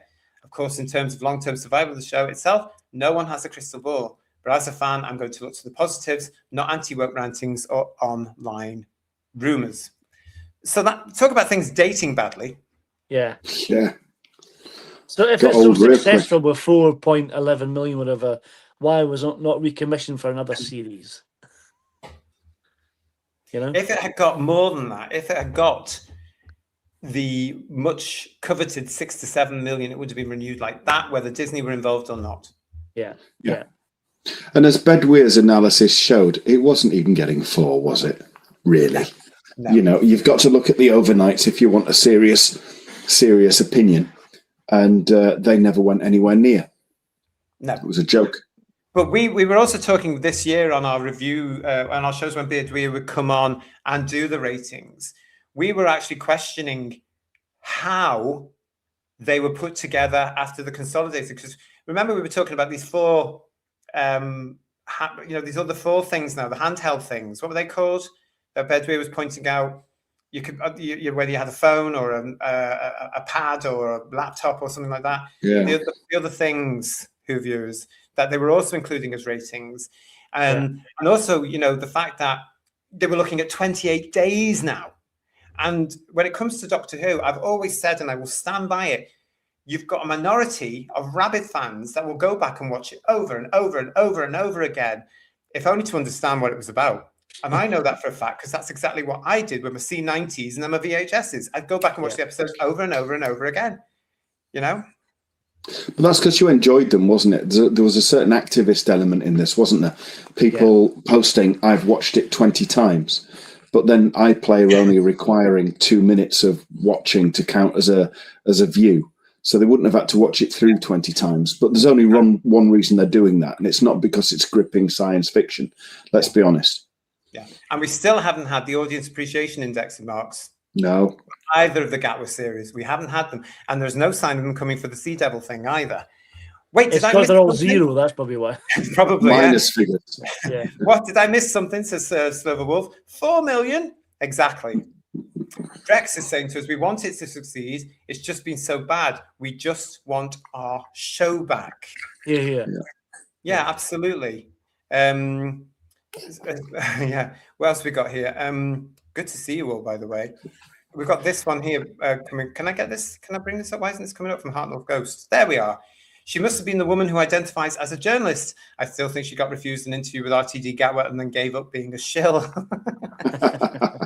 Shill was a word I came to be more aware of this year because there was more of that around, wasn't there? There was certainly more in the Gatwa era because, of course, lefties came out to protect him just as much as they protected Whittaker. They were protecting Whittaker because it was a woman. They were protecting Gatwa because he was a gay black man.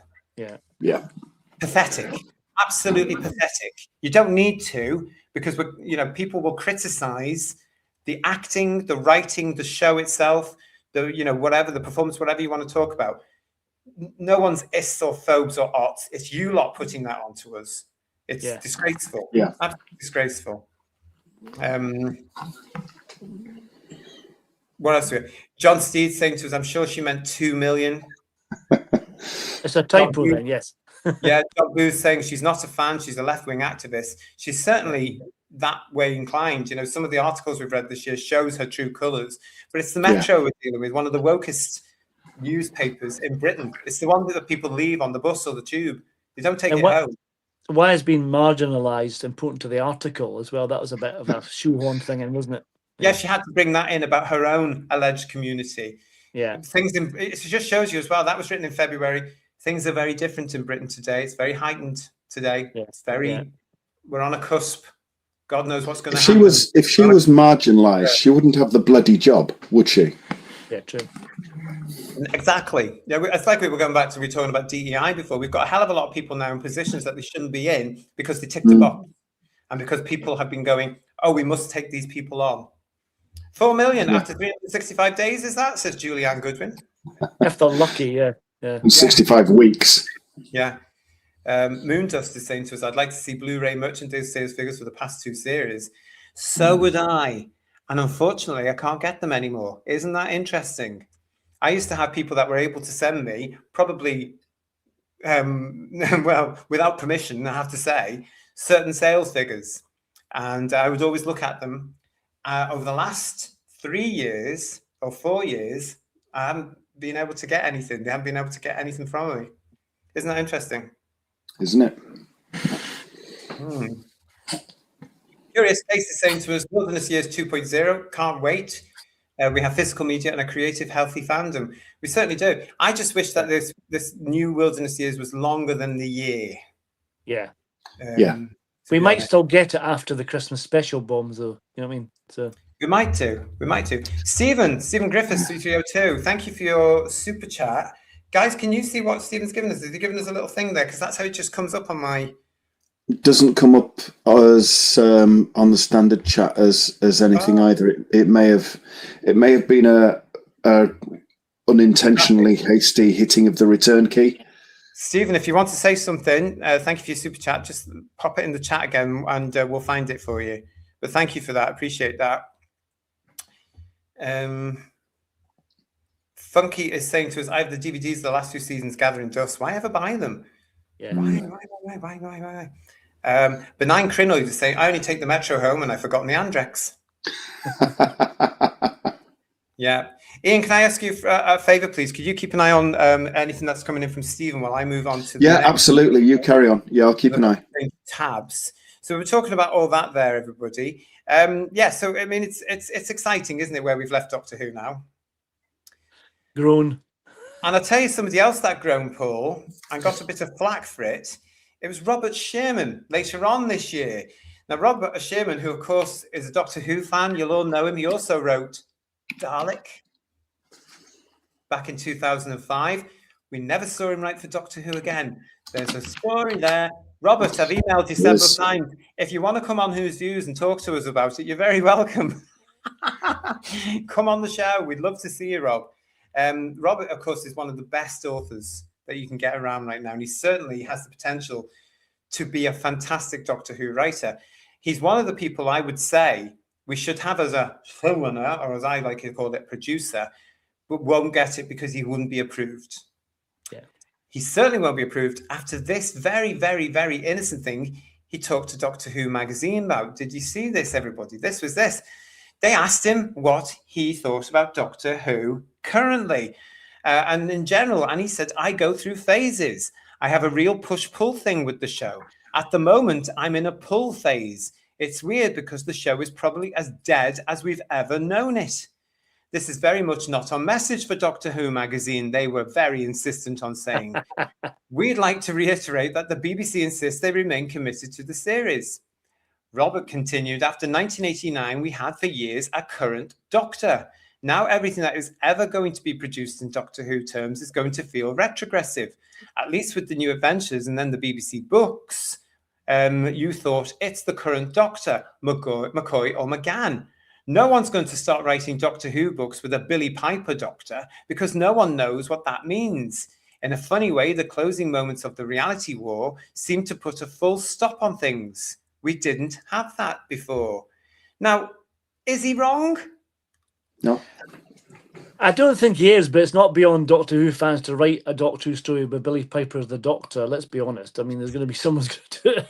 The problem is, as well, if you are BBC Studios and you're one of the idiots running the merchandise in BBC Studios and doing a hell of a bad job of it, let's face it, you've spent money on DEI authors writing Ncuti Gatwa books, which aren't selling, and the audiobook versions of it. Are you going to commission somebody to write a Billy Piper's Doctor Who story? Who the hell is going to buy that? I mean, it must be a minority buying the crap that they're pushing out now. It's going to go even further for a Doctor that doesn't even bloody exist, isn't it? Yeah. I think there's 3 big Bog Fanish Billy Piper as a Doctor box sets on the way, surely. No doubt. There'll be a 10-part series. 10 series. Bedweir will buy 3 of them. Oh, that's brilliant. Which will be their entire run. Yeah. The thing about the whole Robert Sherman stuff is somehow it got in front of Jane Tranter, executive producer, apparently, of Doctor Who, and also co-owner of Bad Wolf, or co-originator of Bad Wolf with Julie Gardner. And Jane Tranter didn't like that. And she came across, didn't she, guys? She replied to that saying, he's totally wrong. Yeah. Really? It just so happened that a couple of days after the BBC announced, Doctor Who's coming back on Christmas Day, or Christmas 2026. Convenience. Very strange. Yeah. But from what Robert was saying there, I totally agree with what he's saying. The show is dead in the water, and there's nothing RTD can do, especially, to get it out of the pit it's in on Christmas next year.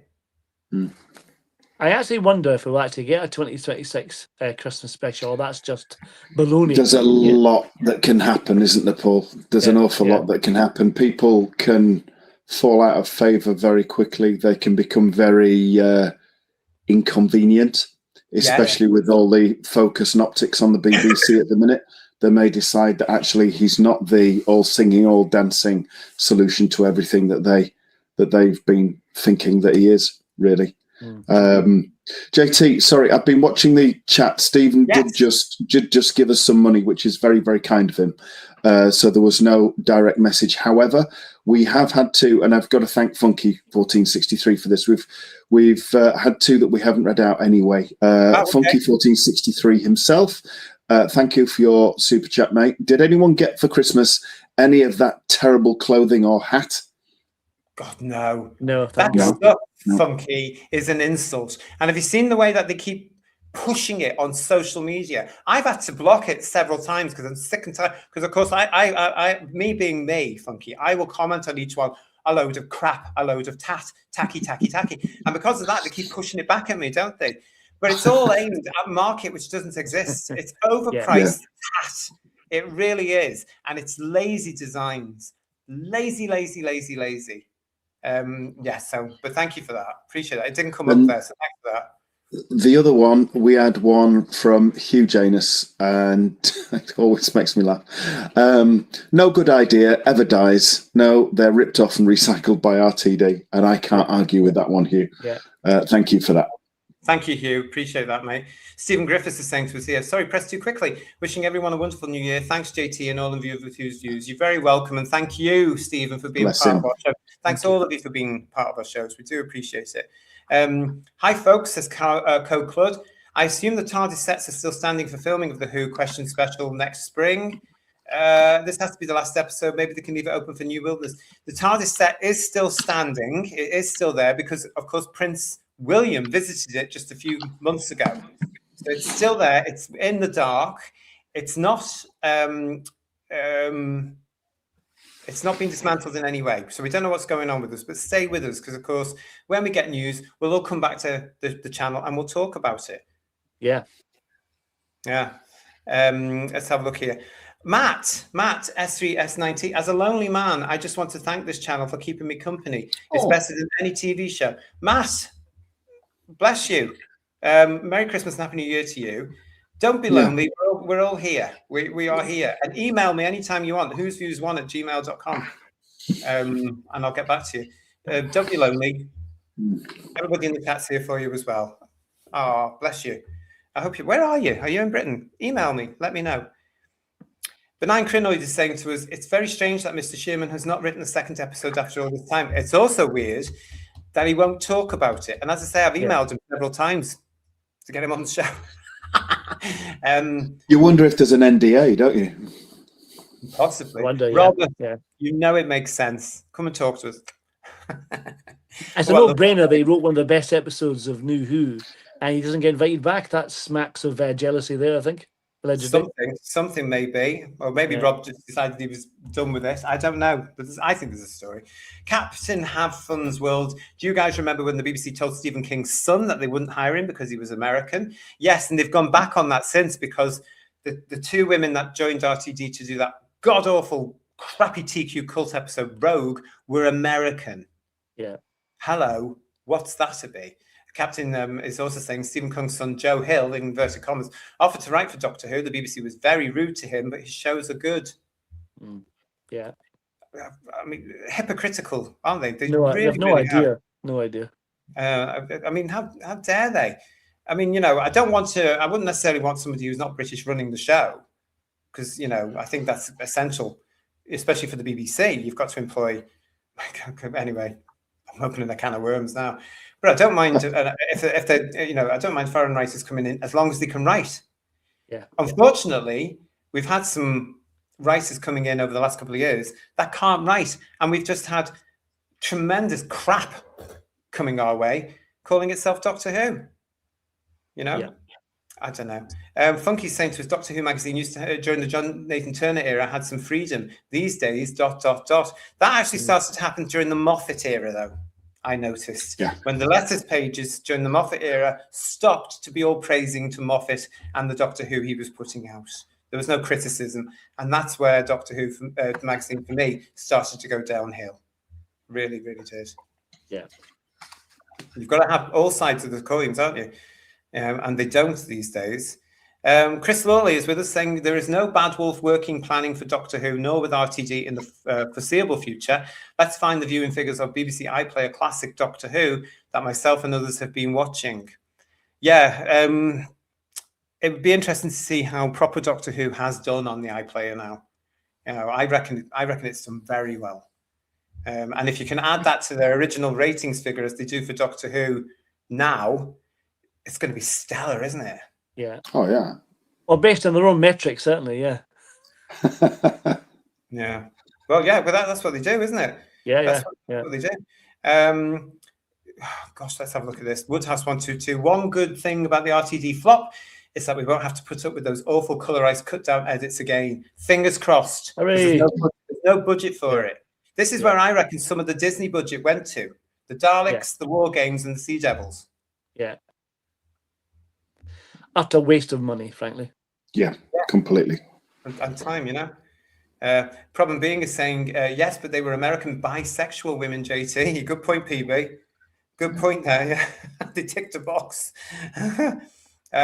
Q Pyro, hello, how are you with your wonderful picture of Wurzel? It's funny you say NDA, because while I was testing a game, I had to sign an NDA. Now that game has scrapped the NDA after we stated it was causing more harm than good. No? NDAs can be a pain in the arse. Yeah. They really, really can. But there you go. They're all there. Benign Crinoid is saying, didn't they turn down the Oscar winner Bob Baker? You meaning the reboot Who? Not strictly. I'm going to save all that for another show. I think because that's really a lot of stuff going on there. So yeah, let me get my facts right on that one. And we'll deal with that at some point in the future. We'll talk about that. There's a lot to talk about when it comes to all that. Anyway, so where are we up to? Yeah, so that was Robert Sherman and Jane Tranter not being very happy with Robert Sherman. But quite frankly, Robert Sherman, we're with you. You were right. Yeah. You are absolutely right. And it does need resting. And it is in a state. The other bit that came across over last year, of course, was the announcement from BBC Studios that they were looking for a partner for a children's BBC cartoon version of Doctor Who. Do you remember this one, guys? Yeah, yeah. How well, we've just had 2 years of a cartoon, really, haven't we? Yeah. What? I said it then. I'm going to say it now. What are they doing? Taking Doctor Who in an animated, not even 5-minute form to children's BBC, which is in trouble as it is. Yeah. Because it doesn't get the viewing figures that proper children's BBC did when it was back on BBC One. So what are they trying to do? And more importantly now, what's it going to be about? Doctor Who is for children anyway.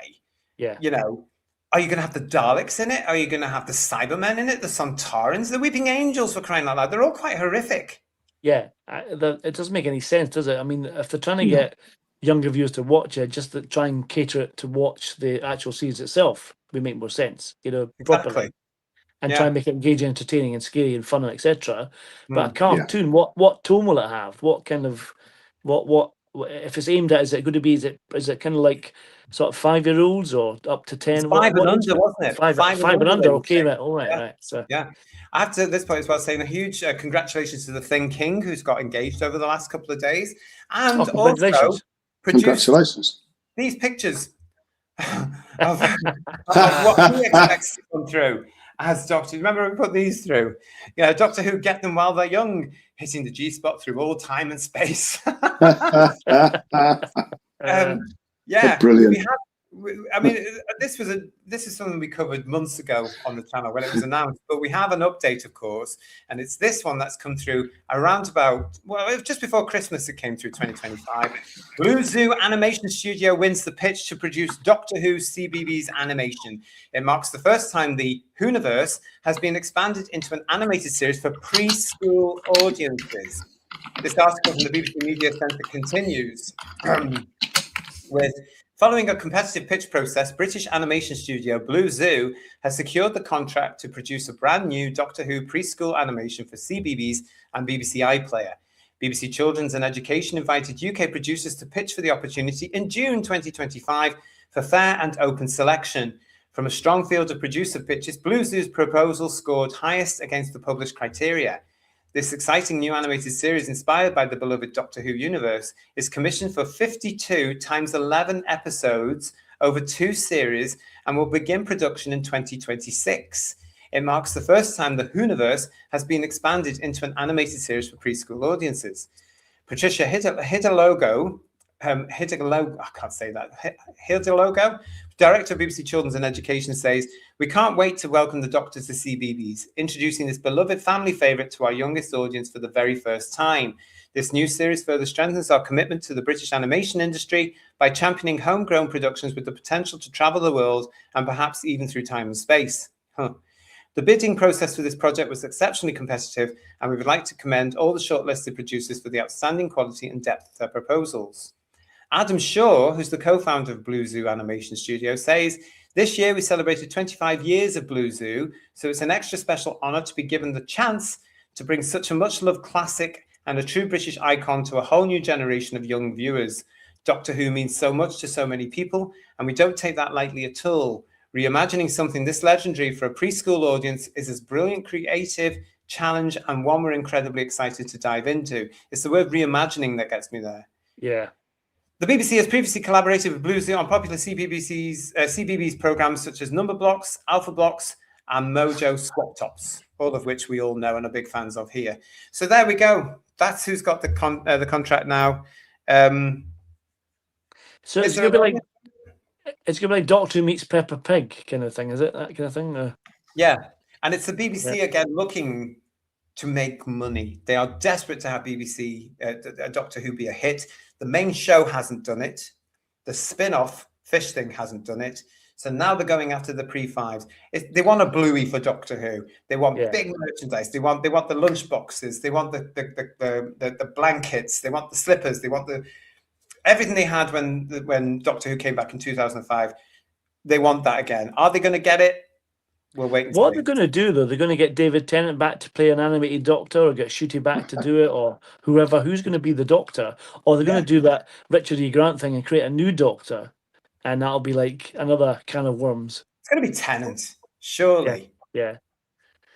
Or they'll be like they'll do a flashback later on with the CBeebies Doctor and a flashback sequence as canon, like they did Richard E. Grant, probably.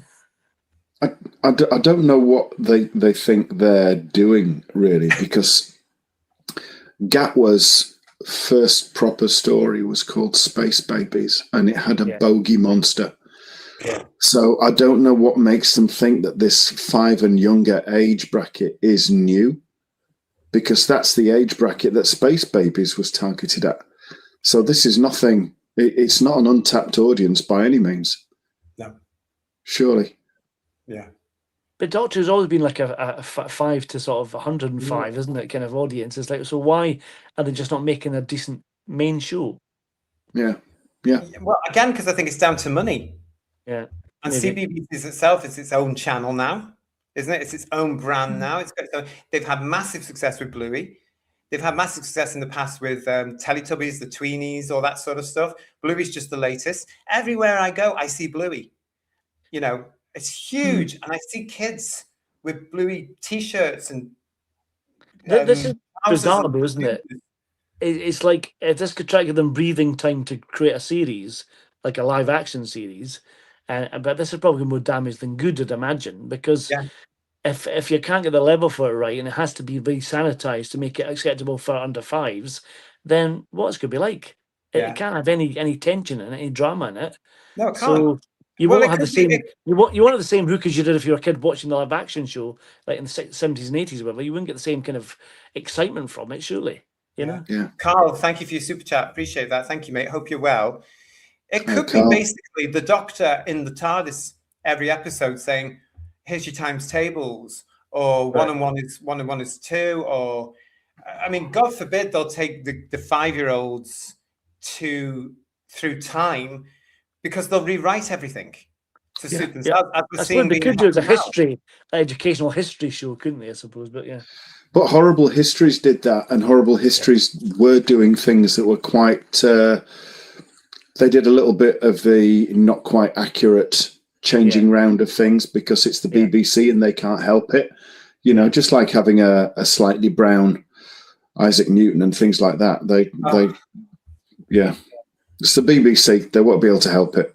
Well, maybe they'll explain Mavity in the cartoon series as well. it's nonsense, isn't it? They do things like that. They've just done it with Amadeus on Sky. Yeah. I mean, I had to look at the actor several times. Hang on a minute, what? And then I remembered I'm dealing with showbiz, and I went, oh yeah, of course, it's diversity casting.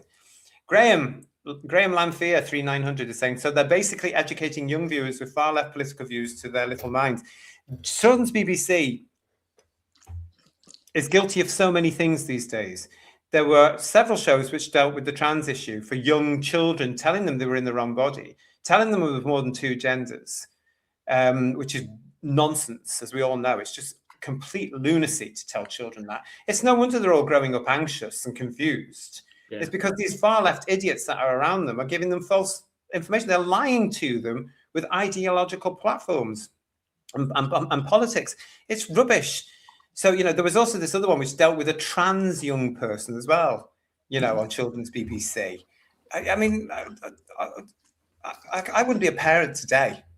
Not a chance, because you have to watch absolutely everything. Remember this year as well, guys, we had people getting in touch with us from our audience, you, the Who viewers, were getting in touch with us saying you were watching the Doctor Who episodes before you allowed your children to. That's not what Doctor Who's about.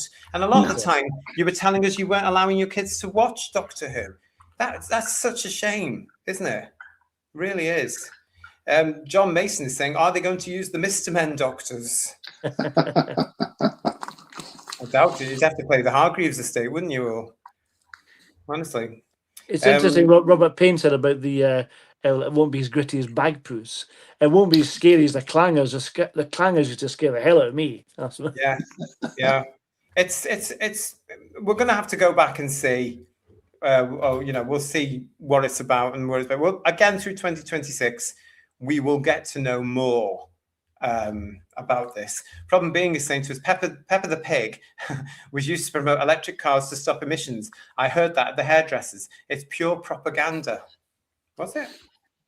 I hate Peppa Pig. Hate the Peppa Pig. Again, that was everywhere at one point. Not so much now, though, is it? I don't see it around as much now. And Local Hero 1983, great film that. Hello, Local Hero. Doctor Who and 007 are in the same boat. They're currently being held hostage by wokeness.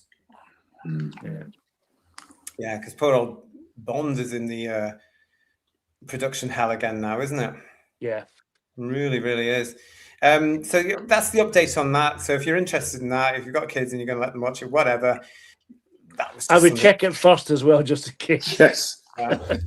Yeah, definitely. There were some good news stories this year as well. The first one being Tom Baker accepted his MBE this year. A couple of the pictures that were put out there. Congratulations again from all of us here. Oliver McNeil took these wonderful pictures. There were a series of them where they again put it on into his costume. But it was lovely to see him happy and accepting his award there, and happy and healthy. He's got a birthday next month, January 2026, gentlemen. He does. There we go. Good for Tom. But that was he looks really pleased with himself, and so should be in this photograph. He looks really chuffed. Absolutely. Yeah. Great pictures. Long overdue. Yeah. It was long overdue, yeah. And it's nice to know that he accepted it as well. Yeah. The other one as well, well, what can we say about this? Film is Fabulous, of course, have been in the Doctor Who headlines towards the end of the year. I mean, this is exciting stuff. I mean, unlike certain other channels, we are waiting for any official confirmation here on Who's Views, because there is no point, in my eyes, of speculating and putting out content which is just about speculation. Can't be done with it. Let them do their job. Film and Fabulous are so busy, as we've mentioned before with George. They've returned so many missing episodes to the archives now. Emergency Ward 10 was the big one that was screened recently at the British Film Institute, the BFI. And I had friends that were there saying it was amazing. These things could have been made last week because they were so crisp and clear, and they've been lost from the archives for decades. So to everybody at Film is Fabulous, congratulations, and what a job you're doing, and looking forward to official announcements. I don't know about you guys. Well, both Ian and I have a sleepless night since this was announced, haven't you, Ian? You've just not been able to sleep because it's like so exciting for us, basically. So we like our 5, which is wonderful, but it's great stuff. But I did see a thing on Facebook a couple of weeks ago that they're maybe doing an announcement early into the new year on the collection they were dealing with the poor collector that passed away. There's a story about the fact it was he passed away before he could access it. He had no will, so it's intestate, so they're having to work around that at the moment. So hopefully we make an announcement early in the new year of one missing episode at least. So fingers crossed for that, I'm hoping. So. Yeah, I mean, it's, Paul and I, during your absence, JT, we were talking about some of this because obviously some of the stories dripped out periodically. And it was... Ian's laughing at a super chat we've just had from Funky 146. There you are. That's just for you. Hello, Funky. Hello. Albert says hello. Albert. Somebody was asking, what's the dog's name? It's Albert. There you go. He was scratching at the side. Normally he's asleep over there, and I heard him snoring earlier. But then he just gets up and comes across, and he was scratching and scratching. So I had to pick him up. So apologies. But we've been talking about this, and it just gives you that excitement, that you really only have. No disrespect to any, mind you, it's not exclusive, but you really get it when you're a classic series fan and you grew up with the classic series. When you got that 10th anniversary special and learned about all the stuff that came before, and then that Doctor Who magazine summer special where you realised how much of that was missing and everything. And then you look around. I mean, I look around here and I've got them everywhere, and I look to see Paul's got them behind him, and all these. I just picked a couple up purely at random. That we've got these fantastic character figures from stories that aren't complete or don't exist, and how wonderful it would be to see the stories that feature these things back again. And Power of the Daleks has been mentioned. I'd love to see that. It was what was on when I was born. It was on what was on when me and Paul were born. It's just, some of those stories that we've got large chunks of, it would be nice if they could be completed, but also things like the Holy Grails, the Power of the Daleks, Marco Polo, and I always remember what George, that great wise sage George, said. The one episode that should not exist and has no right to exist, the pilot episode, exists. And if that can exist, anything can exist. So let's just keep our fingers crossed, be very, very grateful for what Film is Fabulous is doing. Keep off their backs. They know what they're doing. They're not going to keep anything secret. They're just going to release it at a time that is appropriate and not before. I want to say thanks to Sheila B and the devotions here for your super chat. Hi, Hootastic panel. Appreciate you all. Sundays finally feel happy again. That's nice. Thank you. Nice. And Steve Braddock saying to us, fingers crossed for next year for these missing episodes. Yeah, I mean, I was horrified to learn that there were fans being nasty to Film is Fabulous and demanding information. They found all this incredible British history, which is important to British televisual history and film history. You've got to give them time to get through. They're not just going to rush around looking just for Doctor Who, because there's other things. I mean, look at the Emergency Ward 10 stuff. That was very important stuff to have back at the BBC and to show with the public. And hopefully BBC Studios are going to do what they would do with Doctor Who and get it out on some sort of Blu-ray so that people can see it, or get it on. I mean, I personally would serialize it nightly on BBC 4, personally, over 5 nights a week, because there's so many episodes. But I couldn't believe that fans, Doctor Who fans, were getting at them and harassing them. And I was what? I think sometimes they forget that there are other programs that have missing episodes. And what they have to understand as well is some of these really old TV shows and everything, they would have featured either in front or behind the camera people that went on to work on the early formative years of Doctor Who. And if it hadn't have been for these earlier programs, we might not have got Doctor Who, or certainly not got it in the shape that we did get it. So they're all important in one way. You will see classic Doctor Who early years names turning up in some of these other episodes for other shows that have been recovered. And we should be grateful for that and get off their backs. I can't believe the people that are giving them grief. It's just exactly what they don't need right now. And it also gives Doctor Who fandom, again, a bad name. Yeah. Yeah. Let them do their jobs and just let them take their time and be patient. Get off your high horses and just get on with it, because this is important to in the bigger picture thing. This is, as I say, important to British television history. Get off your high horses. It's honestly, fandom, Doctor Who fandom today really annoys me. Peace Fight with Fans, PVS, is saying, same, I've never heard of such behaviour. It's shocking, isn't it, mate? Yeah. Absolutely shocking. I don't know what this is about, but Funky's saying, from what I've heard, a certain fan is being an arse. Show me some fans that can't be when it comes to this. John Steed, the only Doctor Who I'm looking forward to is any lost episodes turn up. Exactly. I'll settle for the Space Pirates, definitely. Yeah. You'd settle for the extended cut of that. What was it? Dimensions in Time. You would. I would as well. Yes, too right. Yeah. Problem being is saying to us, this fandom is capable of infinite shameful behavior. There's often a weird mindset prominent in this fandom that never ceases to amaze me. I'm the same, mate. And it is, again, when I heard about this from some fandom, from some of the fandom, getting on Film is Fabulous' back and being demanding, I was honestly shocked. I just could not believe that they would. I was embarrassed, to be honest. Really embarrassed. That as well. Yeah, that as well, because it is, isn't it? It's ridiculous. But to Film is Fabulous, from all of us here at Who's Views, congratulations on getting all this. And everybody appreciates your hard work, and just take your time, do what you're doing, and ignore the Doctor Who fan base, quite frankly, because they are arses. Yeah. They're not worth worrying about. Not worth worrying about at all. And they're working on many collections at the same time as well. So that, like you said, they need time to go through them and do it properly and look after it and do it due diligence, Yeah, absolutely. Exactly. And when we get something from Doctor Who, which I am convinced we will, hurrah. And what a show we're going to have.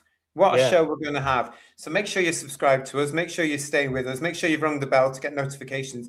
Because as soon as we know more, officially from Film is Fabulous itself, we will be here to discuss what they're giving us and what they found and their hard work and appreciating it, as fans should be doing. But that's a show that's coming up in the future. One other thing that came up this year, which had me laughing at the time, was this. Danny Dyer is the only one who can save Doctor Who now. This was from Tom Percival, also from the Metro, who shook a lot of fans up to their core by suggesting that Hartman himself, Danny Dyer, should be the next Doctor Who. I actually liked the idea of somebody like Danny Dyer coming into the show, taking on the role of the Doctor and making him a bit more of what we used to know. Do you know what I mean? Yeah. Having no nonsense and bringing gravitas to the role, rather than the last two performances, and certainly more than the namby-pamby, prancing ninny version that Gatwa presented, which will never, ever be canon as far as I'm concerned, everybody. Do you remember that when that came out? You mean Mavitas, don't you? Yes. yeah. But do you remember the fuss? We covered that, Paul, didn't we, when this came out, with a certain element of fandom going, no! I remember, I like to say, having someone who's actually, someone can act for a start, which is quite good. I know he plays the same thing all the time, but at least he can play a version of that as the Doctor, and he can act, which is good. But yeah, it's quite funny, the reaction to fandom, because I don't think every actor can play the Doctor. I think there's a certain actor can play it. But this might bring a new take to it in the same way that Eccleston did, potentially, if he was to do it, But God knows who we're going to get next. If we get anybody, we'll soon find out. Stephen Griffiths is saying to us here, the only Doctor Who I'm looking forward to in 2026 is Doctor Who Meets the Scorpion. Looking forward to that ourselves. I'm being selfish by saying I'm glad it was put back, because I was ill and we couldn't do anything about it at the time, but we're now back on course with the team over there. I'm looking forward to doing a review.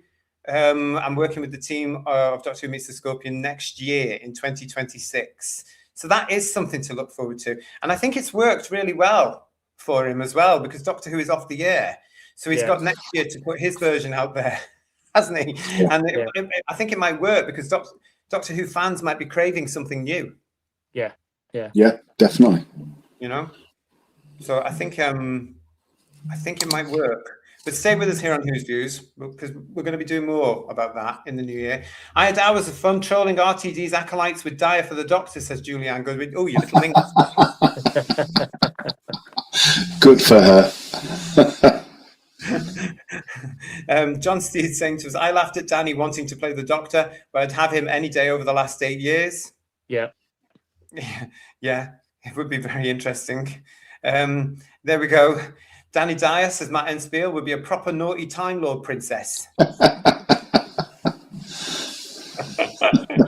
It would be, wouldn't it? It would be absolutely, it would be insane. But if RTD's still in charge, God knows what we're going to get next. Who knows? Who knows indeed? Yeah, so listen, 2026, we've mentioned it an awful lot throughout the show. We've got lots coming up for you. Here's a sneak preview. Have a look at this.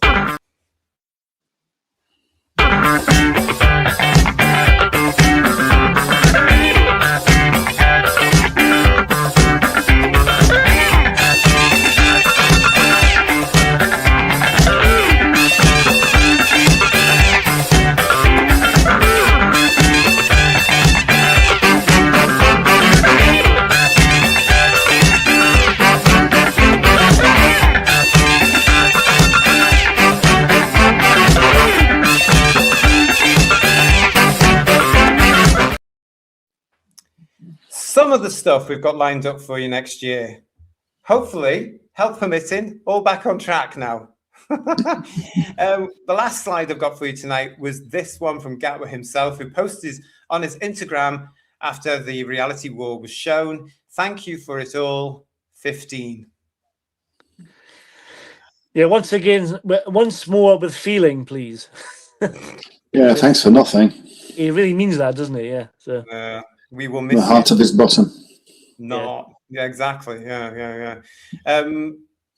Stephen Braddock is saying that looks fantastic, guys, for 26. Thank you, Stephen. John Steed saying to us, looking good for Who's Views 2026.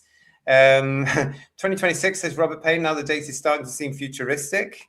Yeah. Legion of James is there in the chat. Thank you for that. I don't know what that is. Why is he saying PVFS? What's that mean, Legion of James? You know I don't do all that sort of stuff. There's his dogs as well. They've been a bit unpoorly a bit recently as well. So I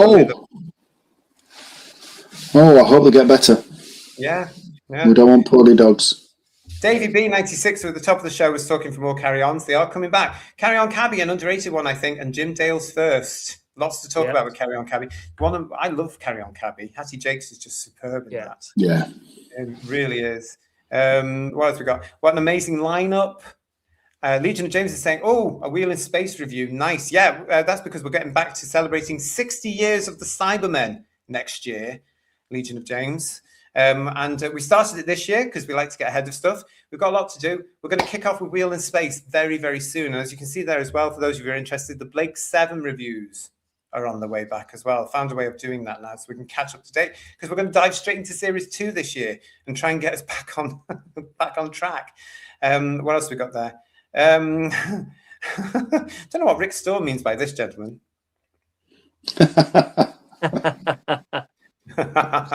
Pleasure.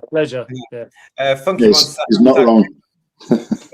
Yeah, bring back Blake 7 hashtag from Funky. No, you can't do it now because it's about is. Can't do it now. And John Roberts is saying, carry on and Star Trek, great stuff. We're going to be celebrating 60 years of Star Trek throughout 2026. We couldn't let that go, could we? The second longest running science fiction show in the world. I love telling Star Trek fans, oh, yes, you like the second longest running science fiction show. And then they look at me like this. But I love it. Yes. What's this? Problem being, looking forward to more JT and the gang for 2026. Well, that's good. Thank you, PB. And thank you. And of course, our very own Kirsty and Legion of James for your moderating. Really Legends. Thank you so much, all three of you. Yeah, really, really appreciate it. Stephen Braddock is also saying Stranger Things. Yes, Kirsty will be joining me very soon at the beginning of the new year to talk about Stranger Things 5 as part of our Who's Views Recommends. So stay with us for that one. As she's saying there, Kirsty the Witch, look, Stranger Things will be with me. It certainly will do. When are we on for the Blake 7 reviews again? Hopefully in January. Stay with us. I've got to get all the dates sorted. And actual Star Trek, says the PVFS. Yeah, we are going to be looking at that. We're starting with the movies, obviously. We've all got access to them.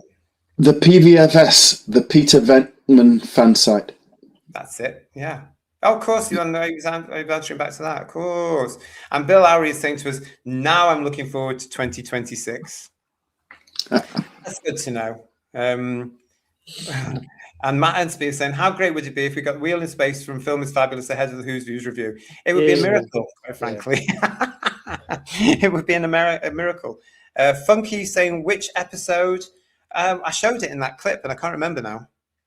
We'll be doing two Blake 7 episodes per our episode to get us back in track. So I think we're starting with, I can't remember. You'll have to play it back, Funky. It's in the trailer. Have the reviews, says Craig Dunlop, of Sapphire and Steel been kicked into the long grass? Not at all. But 2026 is a long year. You have to stay with us. It's all on the way. That was just a sample of what we're going to be doing. There's lots more coming. Bless Lucille Ball for Star Trek. Yeah, Forbidden Man. Yeah. That's true. Lucille Ball. Yeah, that's a great story. That is, isn't it? Where she allowed them on the channel. That's brilliant. Yeah. Absolutely fantastic. Right. So listen, this has been our review of the year 2025, the year Doctor Who hit rock bottom. Where's it going to go next? Bugger only knows, quite frankly. And with RTD charge, it's not going to go that far, is it, really? No. But as I say, make sure you are subscribed to Who's Views. Make sure you hit that button with the bell, because when they drop a headline, we're going to be here to talk about it. 2026 for Doctor Who is going to be very busy, because there's going to be a lot of talk around it as it starts to head back for screening in Christmas 2026. It's going to go like that. Yeah. Paul and Third Doctor Ian, thank you for joining me tonight. Thank you for all your help this year. I really appreciate that. Thank you for keeping headlines going while I was in hospital. Really, you're welcome. Absolute pleasure. And I want to thanks for involving us. The handle of the what was that one? The Tangent Boys. Tangent Brothers, yeah, fantastic. Tangent Brothers, yes, which is a film. I'm sure it'll be in black suit. I also want to say, of course, a huge thank you to you, everybody watching, and for subscribing and being with us throughout 2025, including the period that I was in hospital. Thank you so much once again for all the messages, all the support, all the emails, the letters that were coming through. Yes, I had some old-fashioned letters coming through as well. I can't thank you enough. It means the world that you've been there throughout this very, very personally shocking and difficult year. So thank you. Hopefully, touch wood, 2026 will be healthy and prosperous for all of us. So from myself and Paul, Third Doctor Ian, everybody else who's a part of Who's Views, thank you, thank you, thank you. Happy New Year. Let's hope that 2026 is everything we want it to be. Make sure you stay with us. Missing you already. We will see you shortly in 2026. Ta-ra, everybody. Happy New Year. Happy New Year. Happy New Year. Bye-bye. And thank you. Happy New Year.